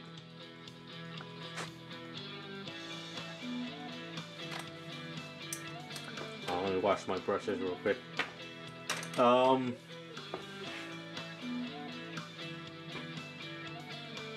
Leaving paint on the cup, you mean the paint on shit like I did with this one, because I've been painting for the, you mean all the paint up here? It's not gonna damage it, it's just gonna cake up, you know? And then what's gonna happen is the paint's gonna stick to that paint, that's gonna dry, and then that paint's gonna stick to that paint and dry, and then before you know it, it's gonna be all gummed up in there, you know?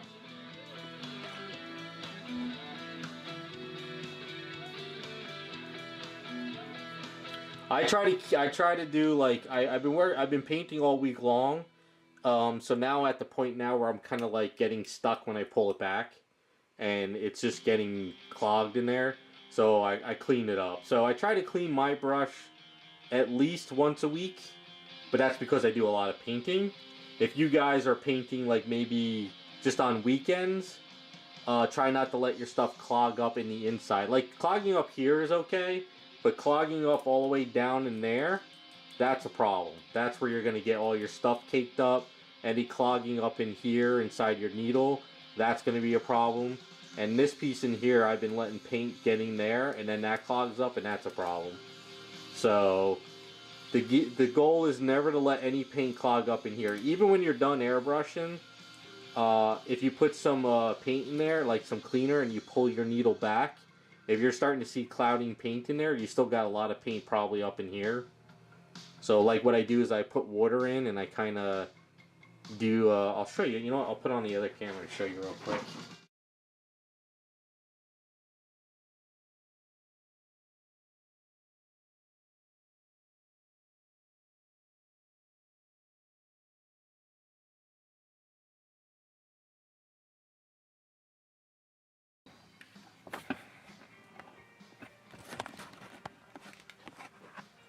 Alright, sorry to look at the nasty water, but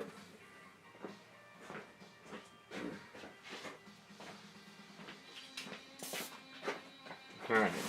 So say you have oh yeah, okay, you can hear me. So say you got some water in there, you know, like some paint, you put a little bit of water. If you pull your needle back and kind of do this, don't like jam it all the way in, and then you kind of like do your spraying, you might get a little paint off your needle. And then if you pull your needle back and you got paint on it, what I do is I take my finger and I kind of just like take off the paint like this. I don't go this way because you'll bend it. And then you put your needle back in and you can kind of clean it up. That's what the O-ring is for. It's sort of to like make sure no paint's getting stuck in there and you kind of get it out. If you kind of see what I'm saying.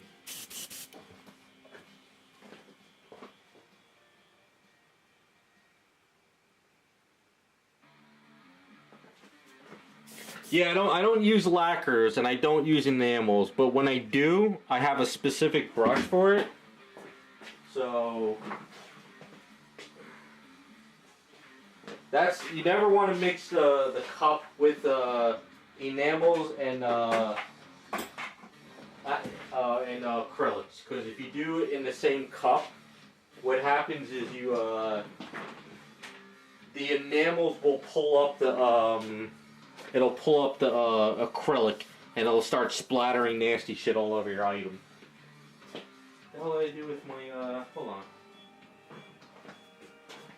I put it somewhere.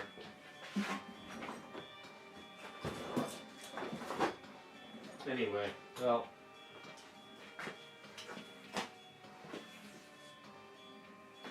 This is my lacquer brush. This is the brush I use for, Spastex, so it's the CS version. Whenever I clean it out with the brush cleaner, and then what happens is when it's in there, I'll use this to sort of like clean it a little bit like this, but I don't try to scrape my metal. I just use the bristles just to kind of get in there and clean it, and then I'll dump it out, and then I'll use this stuff again, and that's kind of what I use to clean out my lacquers. Like, if you look real quick, I haven't used this in a few days.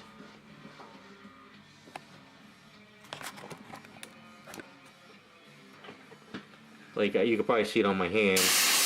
I haven't used it in a few days, and some of that lacquer is still sitting in the brush wet. It's kind of weird.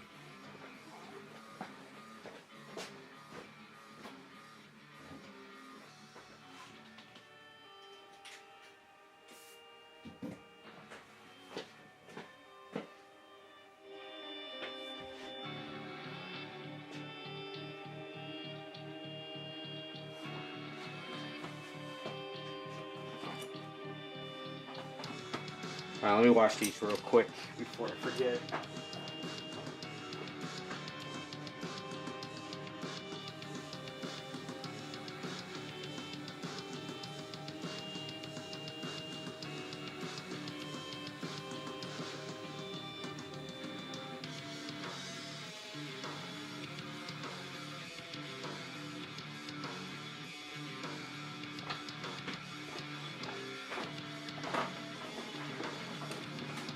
What the hell did I do? Did I drop that end piece? I know it's here somewhere.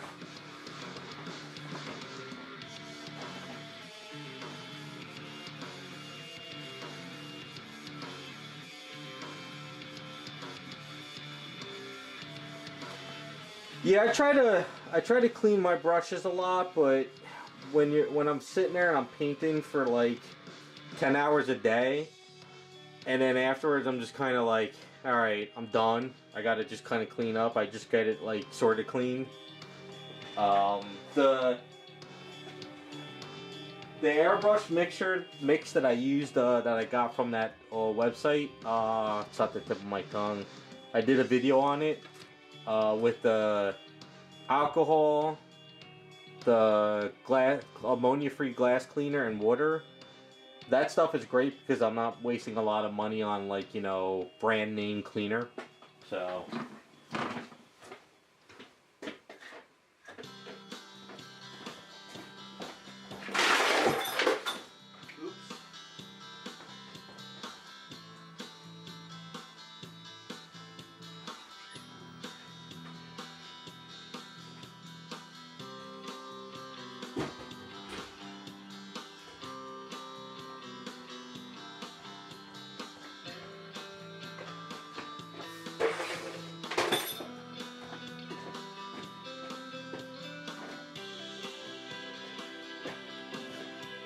oh, there it is. I knew I put it somewhere. It's on the box.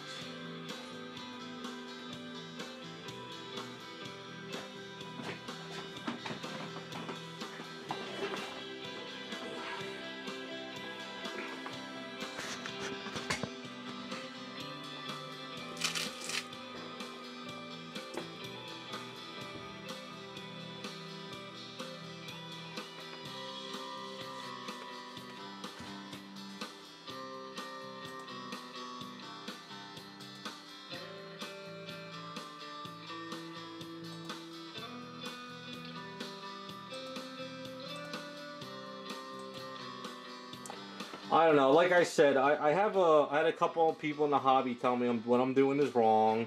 Other people, I guess, don't care. Long story short is if you get your project done the way you want it done and it looks good, that's all that counts. Now, if you have to do a couple extra steps of cleaning, so be it. But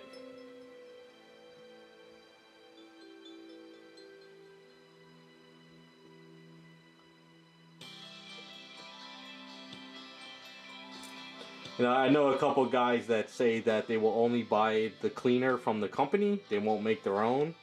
And then there's other guys who are like, I'll make my own stuff because I don't feel like spending crazy amounts of money. So just keep it as clean as you can, and as long as it's spraying good, you're good to go.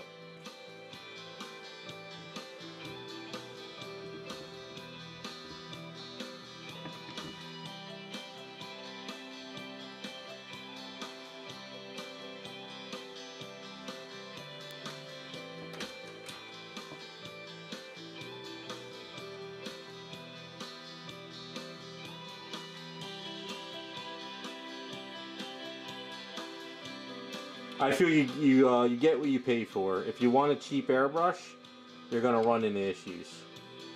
If you get a good airbrush like Iwata or one of these other companies, I think you're gonna do better. I just feel that Badger was absolutely crap for me for those years. Then I switched to Iwata, and those things are just friggin' unbelievably amazing. So my PSI, normally I keep it around like 25, 30, 35. Because I got that little nozzle on the edge of it.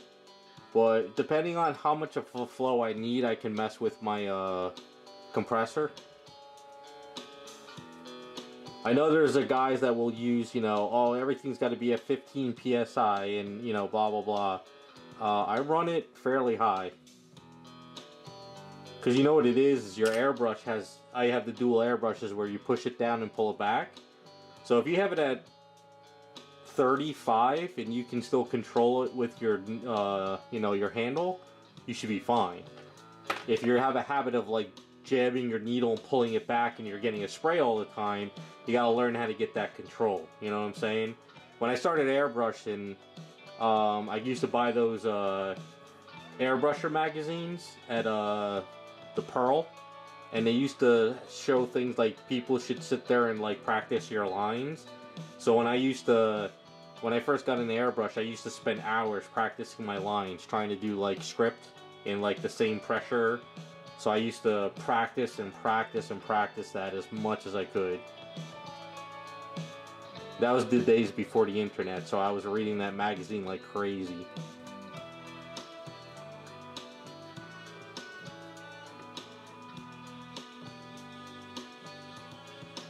Yeah, I put a couple glycerin drops in mine too, Hangerbird. I have my little bottle of glycerin I got at it's like a surface tension breaker. Was it Dragon Model Works? I think it was Dragon Model Works that had this whole formula. I found it off their YouTube channel. So if I'm not mistaken, I think it's Dragon Model Works. You guys can look up their YouTube channel. So that's where I got their mixture for. So I use pure glycerin from you know, CVS. Put a couple drops in there.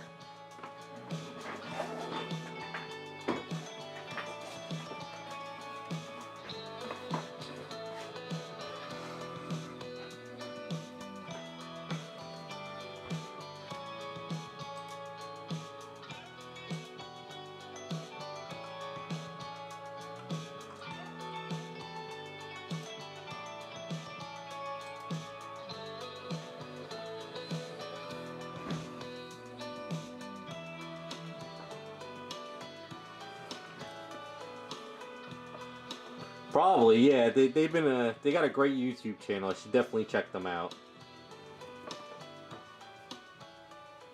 When I needed to save some money and stop buying all that airbrush cleaner, and then when I had people bitching at me because I was using Windex, literally, I mean, people got angry with me in the hobby. They're like, "You're not supposed to use Windex in your airbrush. It kills your chrome." Blah blah blah. I was like, "All right, calm down." So instead of getting angry, you just suggest something else to me. But that's when I found Dragon Model Works, and I saw that they did had a formula with the ammonia free stuff, so that's when I went with that. I've been using it since, and it's a really good formula, and it's good money saver too. You know, the old guys in the hobby are very, very angry dudes. They mean well, but they yelled at me a lot.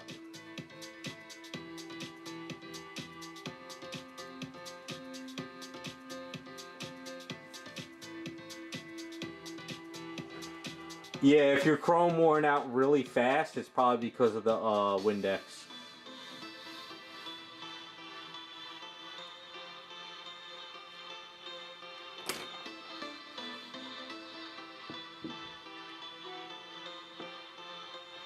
I use Glass Plus now. I don't have a bottle. Do I have a bottle over here?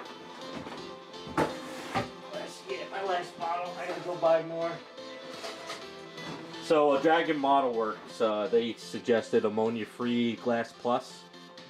So basically, I can't find like the big gallon containers of this stuff because they had like in their video they have it, so I can only find these spray bottles. So it's just ammonia-free Glass Plus. So you want to probably use this than the like Windex or anything. But Iceman, don't forget, you said you use a lot of extenders too, right? You use extenders and mediums and retarders. That stuff could actually affect it too. I don't use any of that stuff in my airbrush, so I don't know.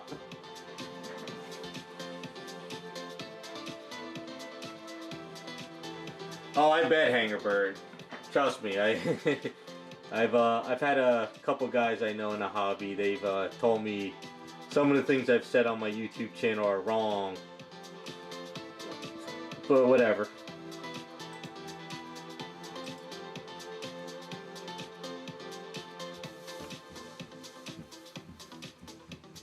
Yeah, so you're using thinner. I know it's made for your paints, but the thinner could do that to your brush. I'm not sure. I can't say whether it is or not.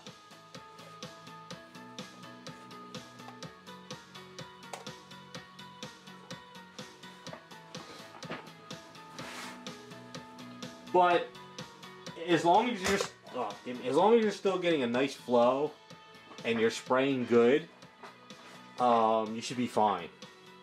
You know, just because you have a little, you know, whatchamacallit, brass showing, it's not the end of the world. Because you can see I'm still using my brushes and it's still painting fine.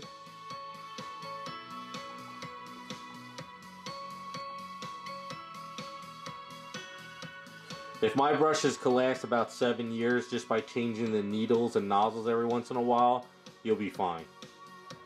You know, it's not...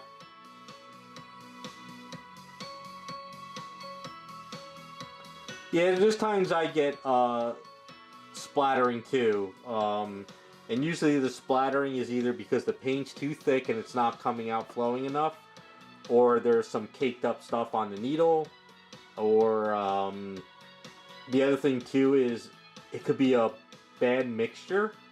Like, I know you're using a thinner and you're using a retarder or improver, but you gotta understand, if you're mixing all that stuff together, it might not making the paint, you know, most of the Vallejo stuff is made strictly to come right out of your bottle. You know, it's supposed to, you're supposed to just shake it, put it in your airbrush and spray it right away. It's not like you need to always thin that stuff down. For me, the way I thin down my Vallejo is I have bottled water.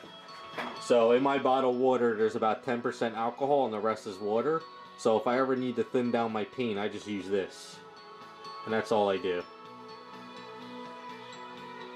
I don't use improvers, I don't use thinners. I don't like throwing that stuff in my paints because all these paints are pretty much airbrush ready. So, but I mean, if you're trying to do washes and you're trying to do thin layers and blah blah blah, I guess you can go that route. But you know, even when I want to use like liquid text out of a tube and I need to thin it down, I just use water with a little bit of alcohol. That's all I use to thin it down.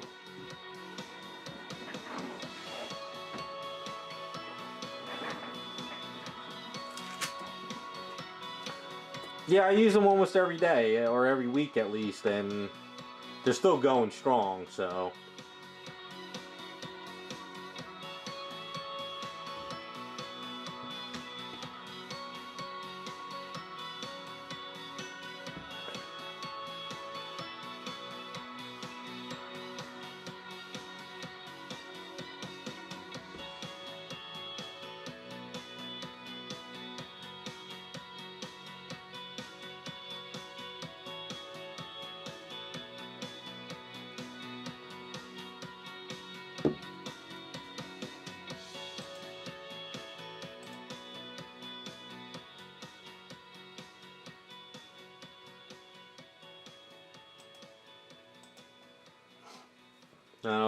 hopefully that kind of helped you guys with some of my airbrush experience.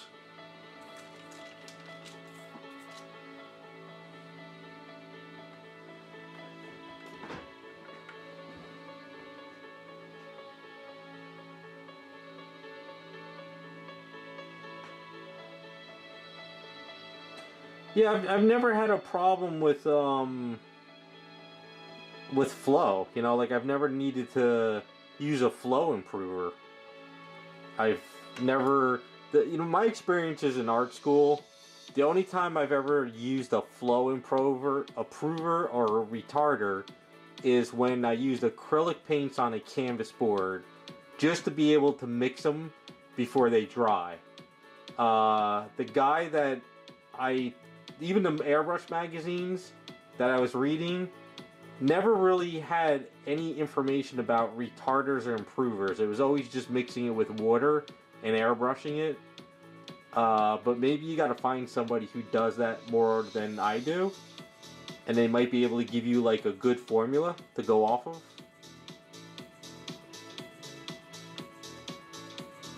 Yeah, so you probably got somebody who like has the formula down pat and it works for them. I mean, I've tried using thinners and well, we would call them retarders for acrylic paintings in art school. And what I found was that when I would be painting on the canvas board with the retarder, the acrylics would blend but they would start to like, now we're going back to like 1997, they would kind of like cake up. They wouldn't really like blend, but you know, if you use oil paints with just like thinner, oil paints blend beautifully and they blend nice and clean, but the acrylics don't do that. And then some company made acrylic paints that blend like oils, and I think they lasted maybe like a year, and then I never saw anyone ever use them. So I don't know.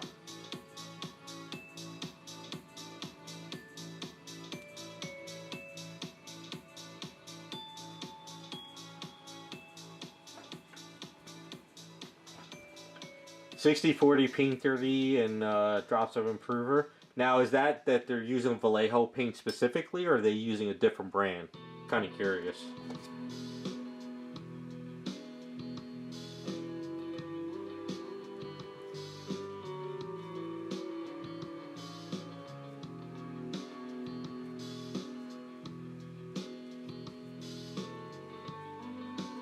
Acrylics, just acrylic paints. They're not using like are they using Citadel paints? Are they using Vallejo? Are they using like acrylics just out of a tube?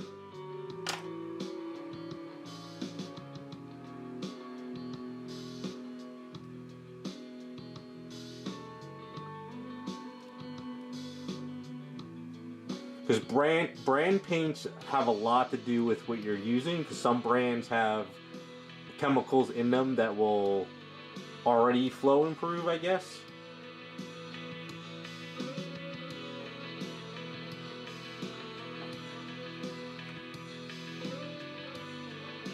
Oh, okay.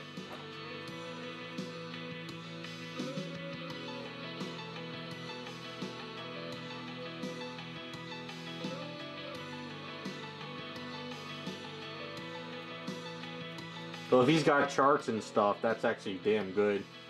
If he's got charts to follow.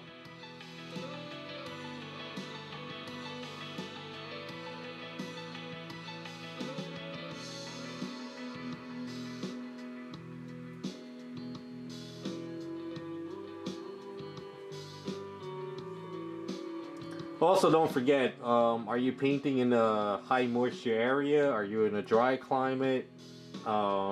Is your house, you know, do you have climate control in your house? Because I live closer to the water, so I got a lot of moisture in the air.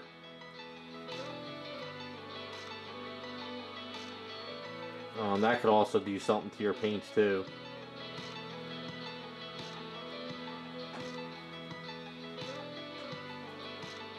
Now, is he the type of painter that paints like lightly and then sort of like does slight layers, like almost washes? Is he the type of guy that sprays heavy?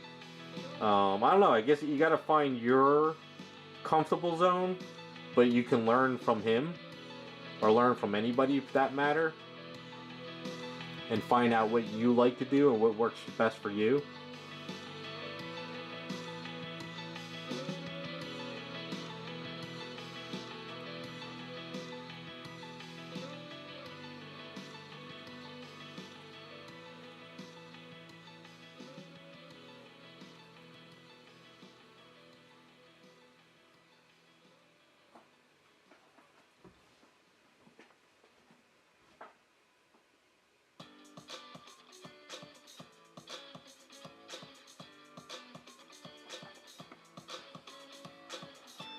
As far as airbrushing, I don't have a formula down on how far I'm away from the item and how close I am. I just spray like what I need to know. So if I know I need to get in a little bit closer to the item and spray, I'll maybe take down the PSI a little bit and spray a little bit closer. If I need to spray far away and mist it down, I could be about 15, 10, 8 inches. So it's all about knowing what your airbrush can do and what kind of look you're going for.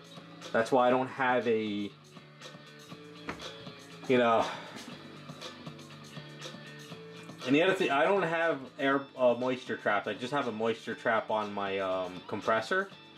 I have never had an issue, at least here, with moisture coming out of my airbrush with just one moisture trap. I would suggest you try just keeping your moisture trap on your compressor first and take it off the hose and spray. If you're getting moisture coming through your hose with 2 moisture traps or even 1, there's an issue. So I don't really think you need 2 moisture traps.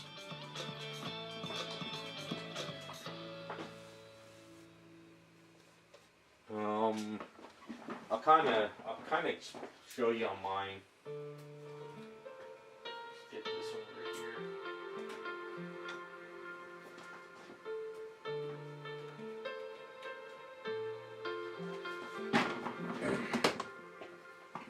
Now let me wash this first.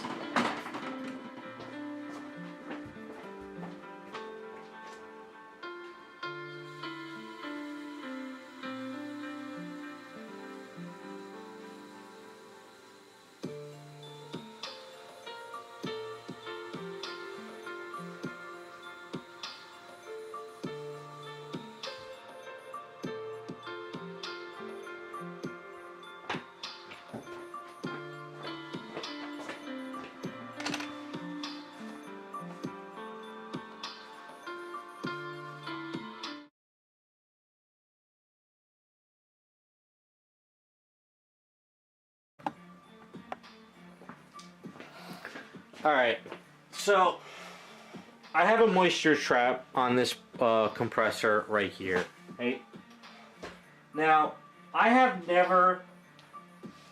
There's a little, maybe a little drop of water in there right now. I haven't ever had to have an issue where I had to go down to this moisture trap and release moisture out of this. Like, I don't even think there's even a drop. Maybe I'm wrong. Yeah, there's a drop of water, like literally a drop down here.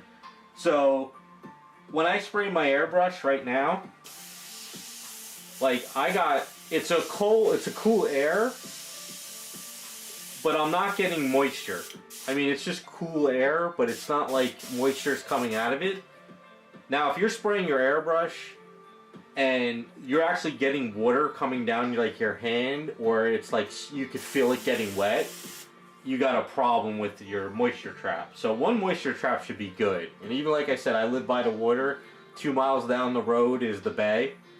So I've never had to drain this out, at least in my house. And I don't even have a, not in this room, in my studio, I don't have a dehumidifier, so.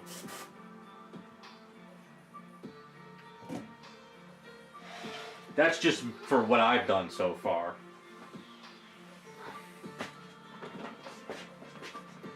So, and plus the other thing too is, I'll be honest with you, I did have a moisture trap on my brush when I first started working, but I found that having that little damn thing down here was always getting in my way, so I didn't like it. So, you don't really need to have it. At least I haven't need to have it.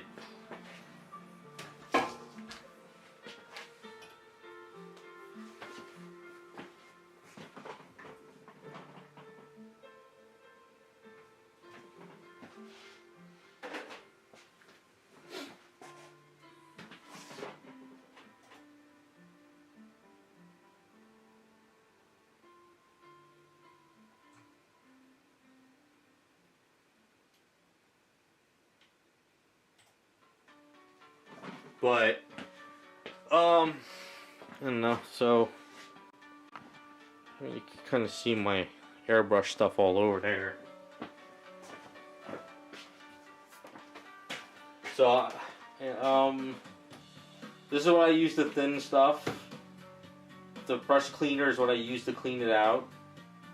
And that's pretty much it. I don't have any other issues, really.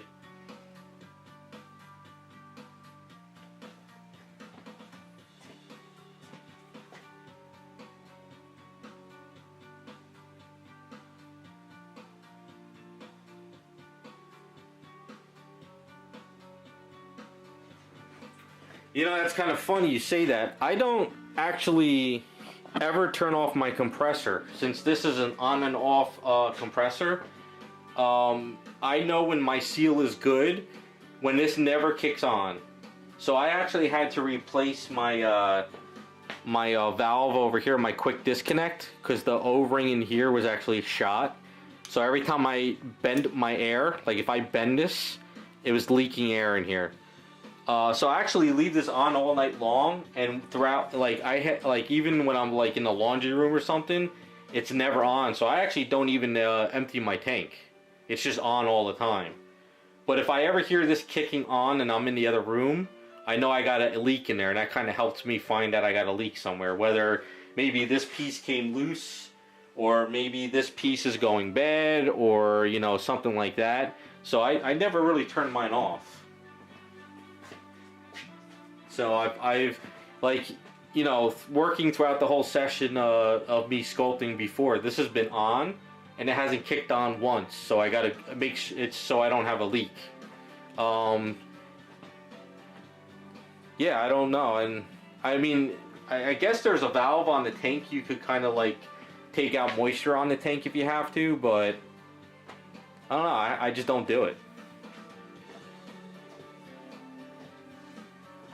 You know, I mean, everything that's on here is pretty much good to go. So there's no leaking of the valve. There's like a drop of maybe stuff in there. Now I airbrush all week long, and I've never had my moisture trap fill up. My old shitty compressor, you know those ones that turn on and off that vibrate you get off of eBay, when I first started airbrushing, that moisture trap would get filled up with water like you would believe. But I think that was because it was just a really shitty compressor. But with this thing, I haven't had an issue with this. So right now the pressure is probably about I think it's about like 25 right now, something like that. And I just never turn it off. I just let it run. So no problems on that front.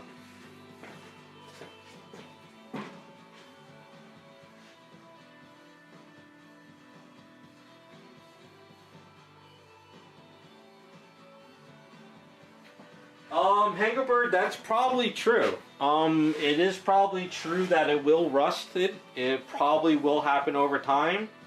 But my old 20A air, silent air compressor, I did the same thing with that. I would leave it on all the time, and I wouldn't let out the air. And honestly, it lasted me, what, 10 years? 12 years? Something like that?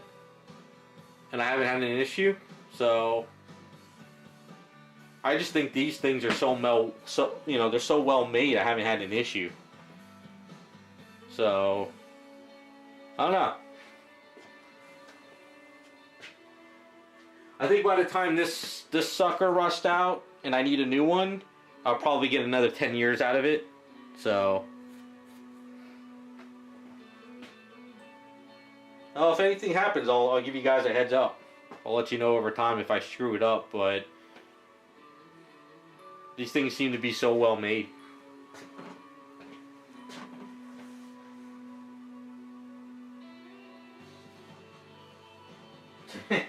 Yeah, Hangover, you probably jinxed me now too. It'll probably like blow up on me like next week or something.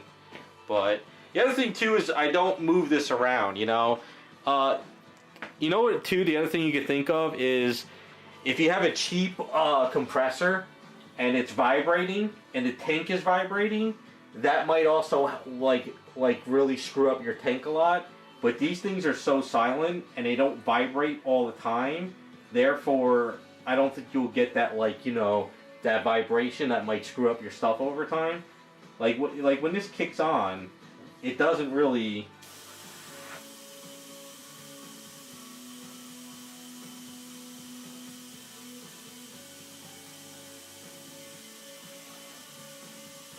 If it ever kicks on.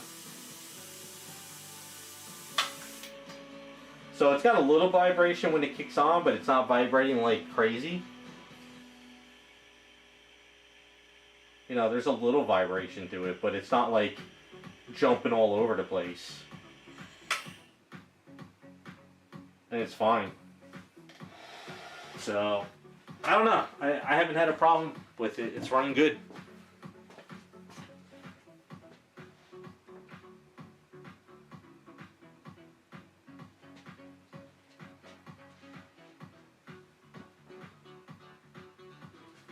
yeah, this is the compressor. All right, what I'll do is I'll try to get a little closer for you guys.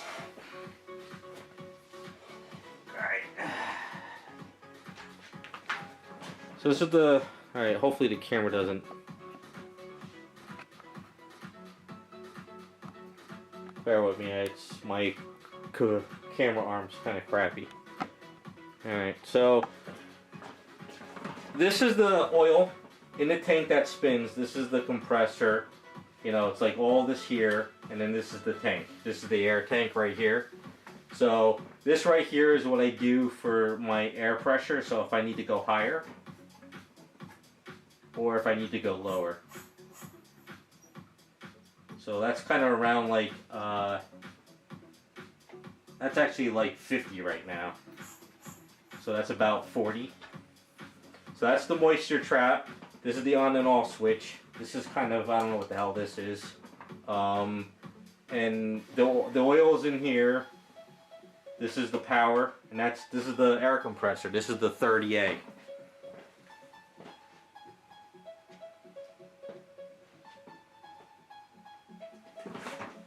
So this is a super silent 30. So I had the 20A previously, which is basically a little bit of a smaller air tank and just a little bit smaller. But I wanted the 30 because everything's opened and I can actually like see what's going on, and it's just got a bigger tank.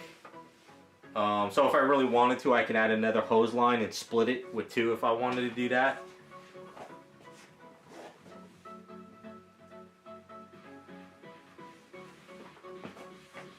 So I like the super silent stuff because the 20A I got it when I was at an apartment with my brother, and I was able to airbrush at like 2 in the morning, and nobody in the whole entire building could hear me. So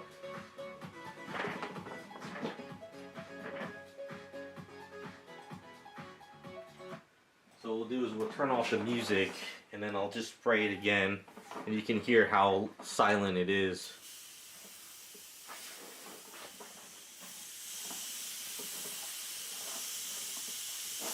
So I don't get any moisture, just kind of like a warmish, cool air.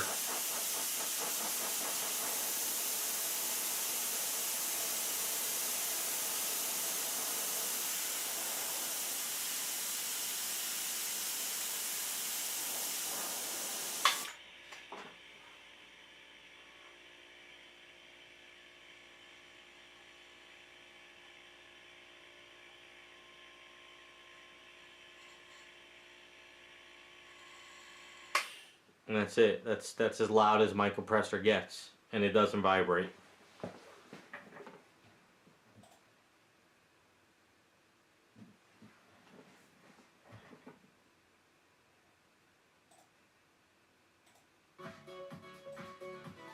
So that's why I got these, because I like it. It's nice and quiet. They're durable. The only thing is it's heavy as shit, but it's got oil in there. And it runs fine. So when I got this just before the lockdowns, I think a year before the lockdowns, or like actually no, a couple months just before the lockdowns happened, and I got it on sale. So I think at the time they were like a $600 compressor. So I think I got it for like maybe $540 or something. But then after, you know, the lockdowns, everything skyrocketed in price. So I got a good deal on this one. But I'm glad I got it. Because the 20A I had was just, I needed to get something with a bigger tank. So, and I just keep it underneath the desk over there. I try not to kick it. You know, the worst thing I do to this whole thing is sometimes I'll just pull this. Like it'll get stuck on my leg and I'll pull it. But by that time the airbrush hits the ground and I bend the needle. So I just try to keep everything there. And I don't lean it up against the metal rack just in case it doesn't vibrate against the metal rack. So it's not touching the metal rack underneath there at all.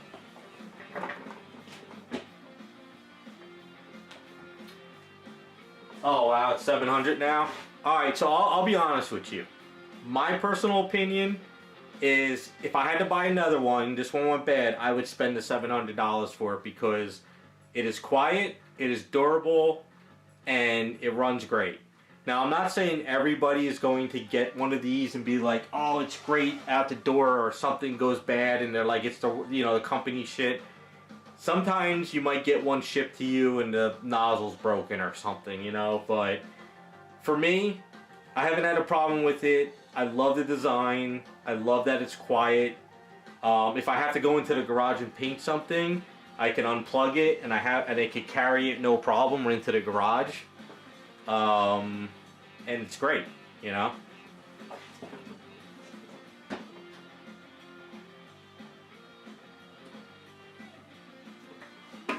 Yeah, I did do it in 2020, so I guess I got it around the lockdowns. So, I mean, it's a little dusty right now, but that's nothing. I love the purchase. I think it's great. I'm glad I got a bigger tank. This tank doesn't need to be any bigger than what I got. It works great. They have a 40 and they have a 50. They're more expensive, but, you know, I'm painting statues, so I don't have a problem with this one.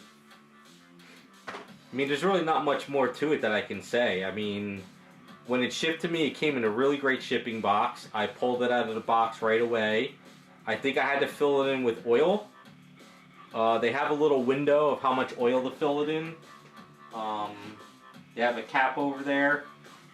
The moisture traps have filters you can buy for the moisture trap. I did a video on how to replace the moisture trap. But, you know, my moisture trap doesn't have that, like, nasty orangey stuff in there. If you do get any, like, starts to look orangey, or it looks like a weird liquid in your moisture trap, it could be the oil is mixing in with the airflow somehow. That might be a problem. Now that's if you turn it upside down or on an angle. I did that with my 20A. I kind of knocked it over, and when I picked it back up, the oil kind of went into the hose. It was a friggin' mess. So I think it went into the tank or something. I don't know. Something happened.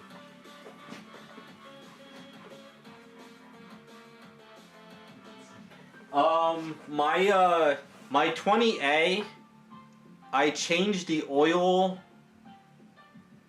after 6 years after I had it. I changed the oil, and then after I changed the oil after 6 years, I think it was 3 to 4 years later, I changed the oil again, and then I changed the moisture trap, because I think I was actually getting some nasty moisture in my tank too, and then when I turned it upside down, that nasty moisture went into the trap, so I had to clean it all out.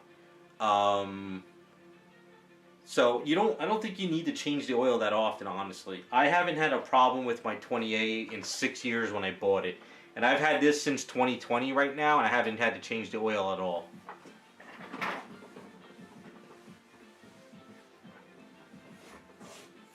So, they suggest, I think you change the oil every, I think they said every 3 years, but I'll maybe change the oil on this in maybe 3 more years. I don't know. It runs fine.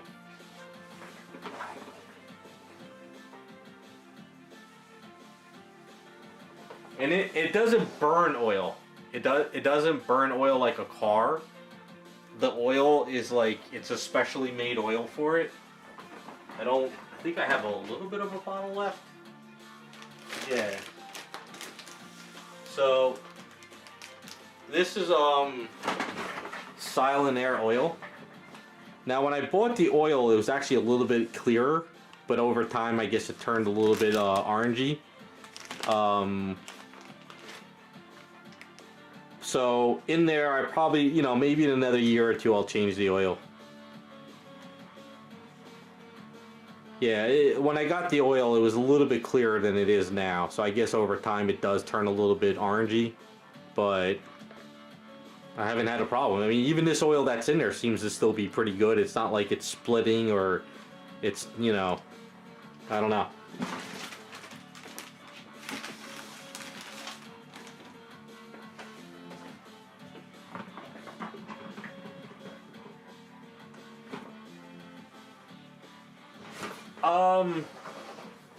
You don't have to buy their oil per se, but you do have to make sure you get the correct compressor oil. You can't put, like, you know, engine oil in there.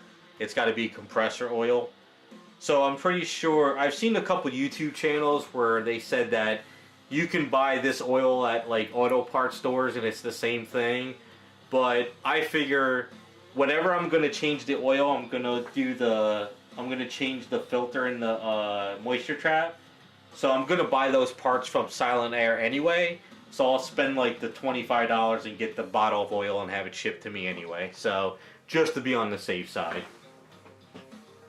But oil compressors are amazing. They're quiet and they last longer. If you have an airbrush compressor that's turning on and off only when you airbrush, those are automatic turn on off. Well, those are shit. These things are amazing.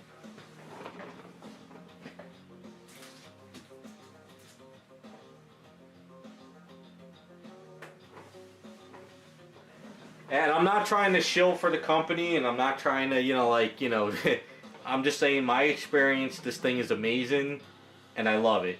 Like I don't even need to have like compressor parts here. These are all my airbrush parts in here. I don't have like any. There's like nothing I need to do this. It just sits there and it just pumps out air.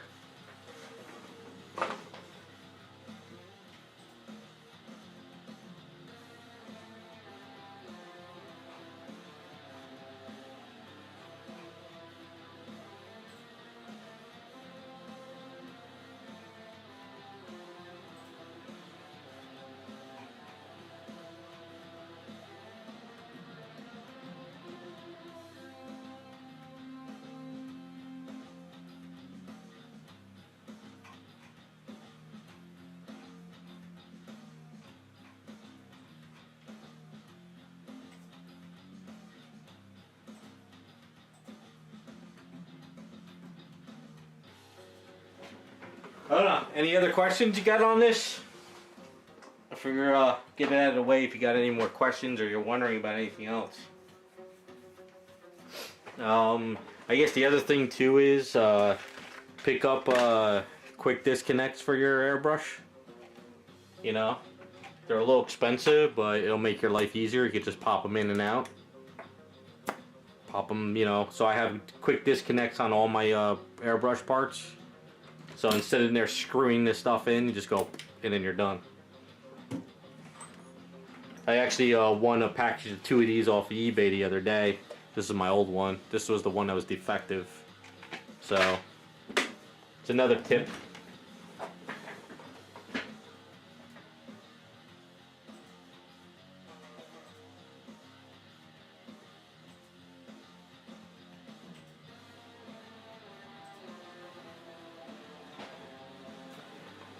Yeah, quick disconnect. Get yourself a Silent Airbrush compressor. These things are amazing, and you'll be good to go.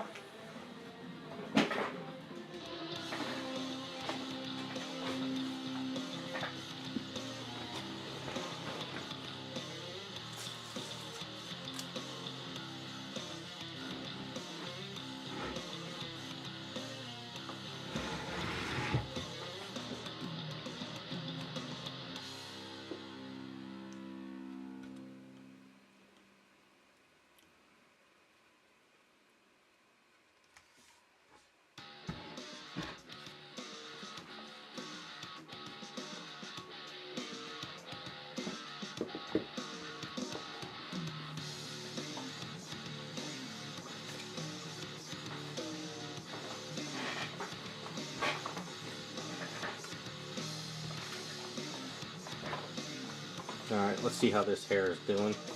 Alright, let's get this out of my face a little bit.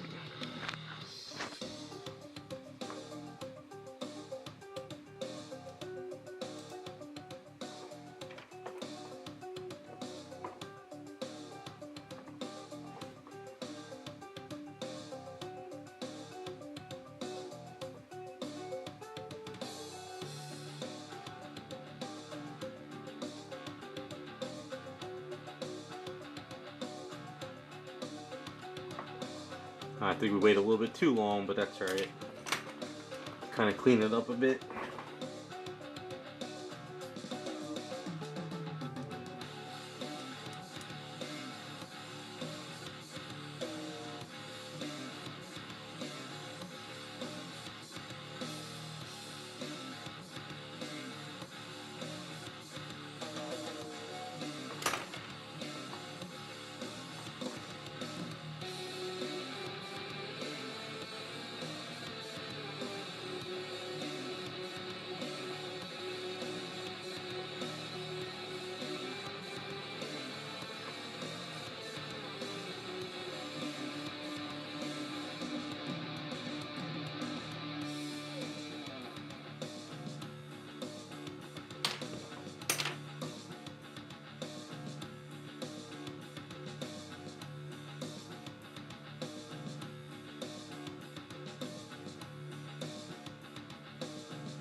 Alright, I think that's pretty good for now.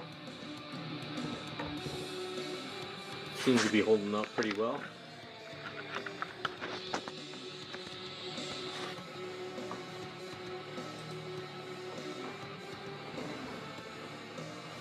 So what I'll do is I'll let it set up.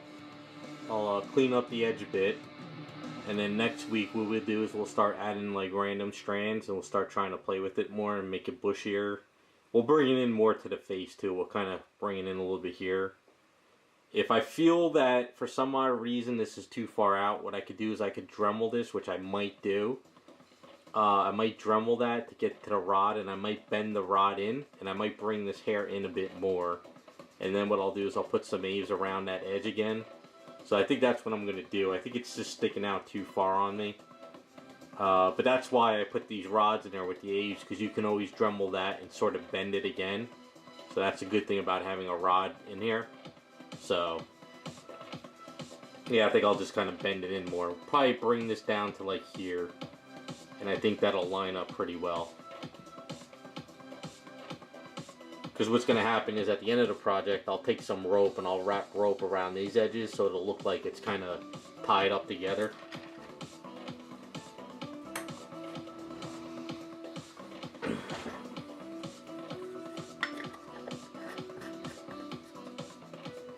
Not bad. Coming together pretty well.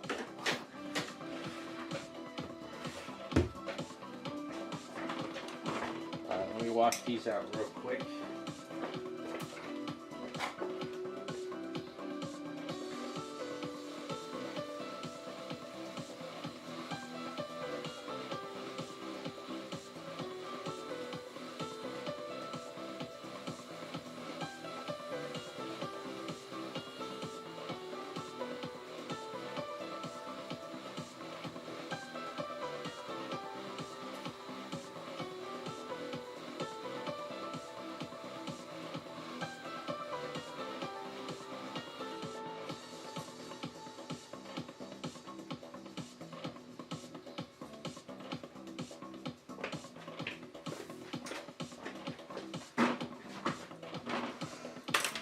Alright, so I think what we'll do is I'll show you the Jean Grey head, and then I think we'll call it a night. So I finished up the Jean Grey for my friend. So it came out pretty good. He wanted a glow on the hair, so we did a little glow on the hair. Completely repainted the face too. So I'm pretty happy with the way it came out. So instead of doing just pure red hair, did a little bit more orangey with reds and yellows. So worked out pretty well. So another ponytail down. I'll try to put this on Instagram this weekend when I get a chance.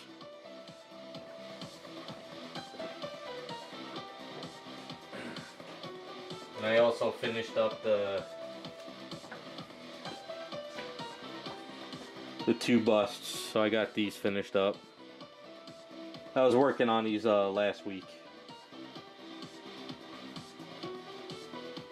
This one was tricky with the damn bridge, but I didn't put his arms in, they're magnetized. I just didn't feel like putting them in, so that's done too.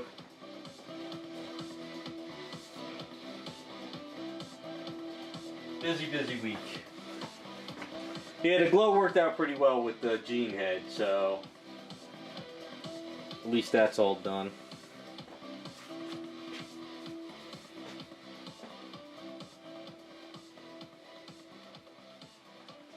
And the only other thing I got going on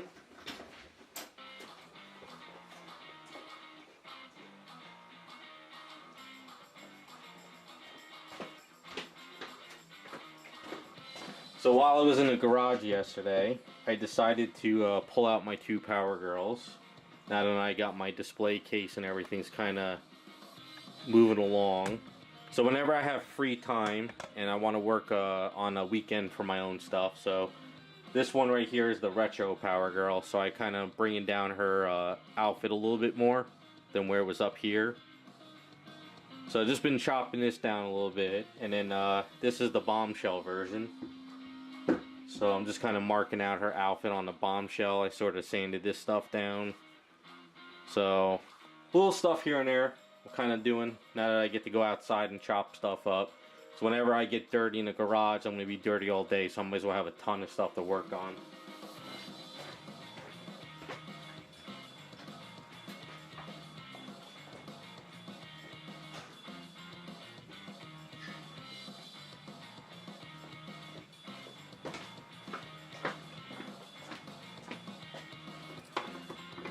Yeah, bombshell should be pretty good. I'm excited to get it, but they're going to take a long time to do, so I'll do them every once in a while. So this was a damaged Power Girl my friend got me. I'm going to make a fun character with this, so I think I might work on this one on the streams. I'm going to post on Patreon this character. See if you guys want me to work on this one on the streams, along with maybe the next one too. But I just been chopping this up as well. I figured I want to redo the whole chest area, because I didn't like the way it was. So I'm gonna get this up on Patreon this weekend to see if you guys want to see this one, maybe with the Vampirella turning into 7 of 9. See if we'll go that route with the next statues. But this character is gonna be fun to make when I post it. You might be like, you might not even know the character, but we'll see.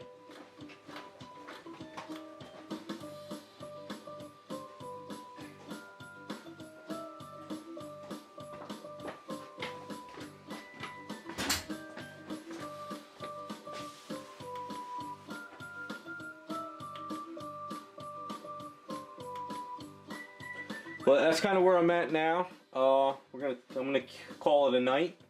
But Sunday I'm gonna get some stuff posted on Patreon, so we'll see what we'll do next couple of projects. But see how things go. All right, so you guys have a good weekend. Appreciate it. Good fun stream today.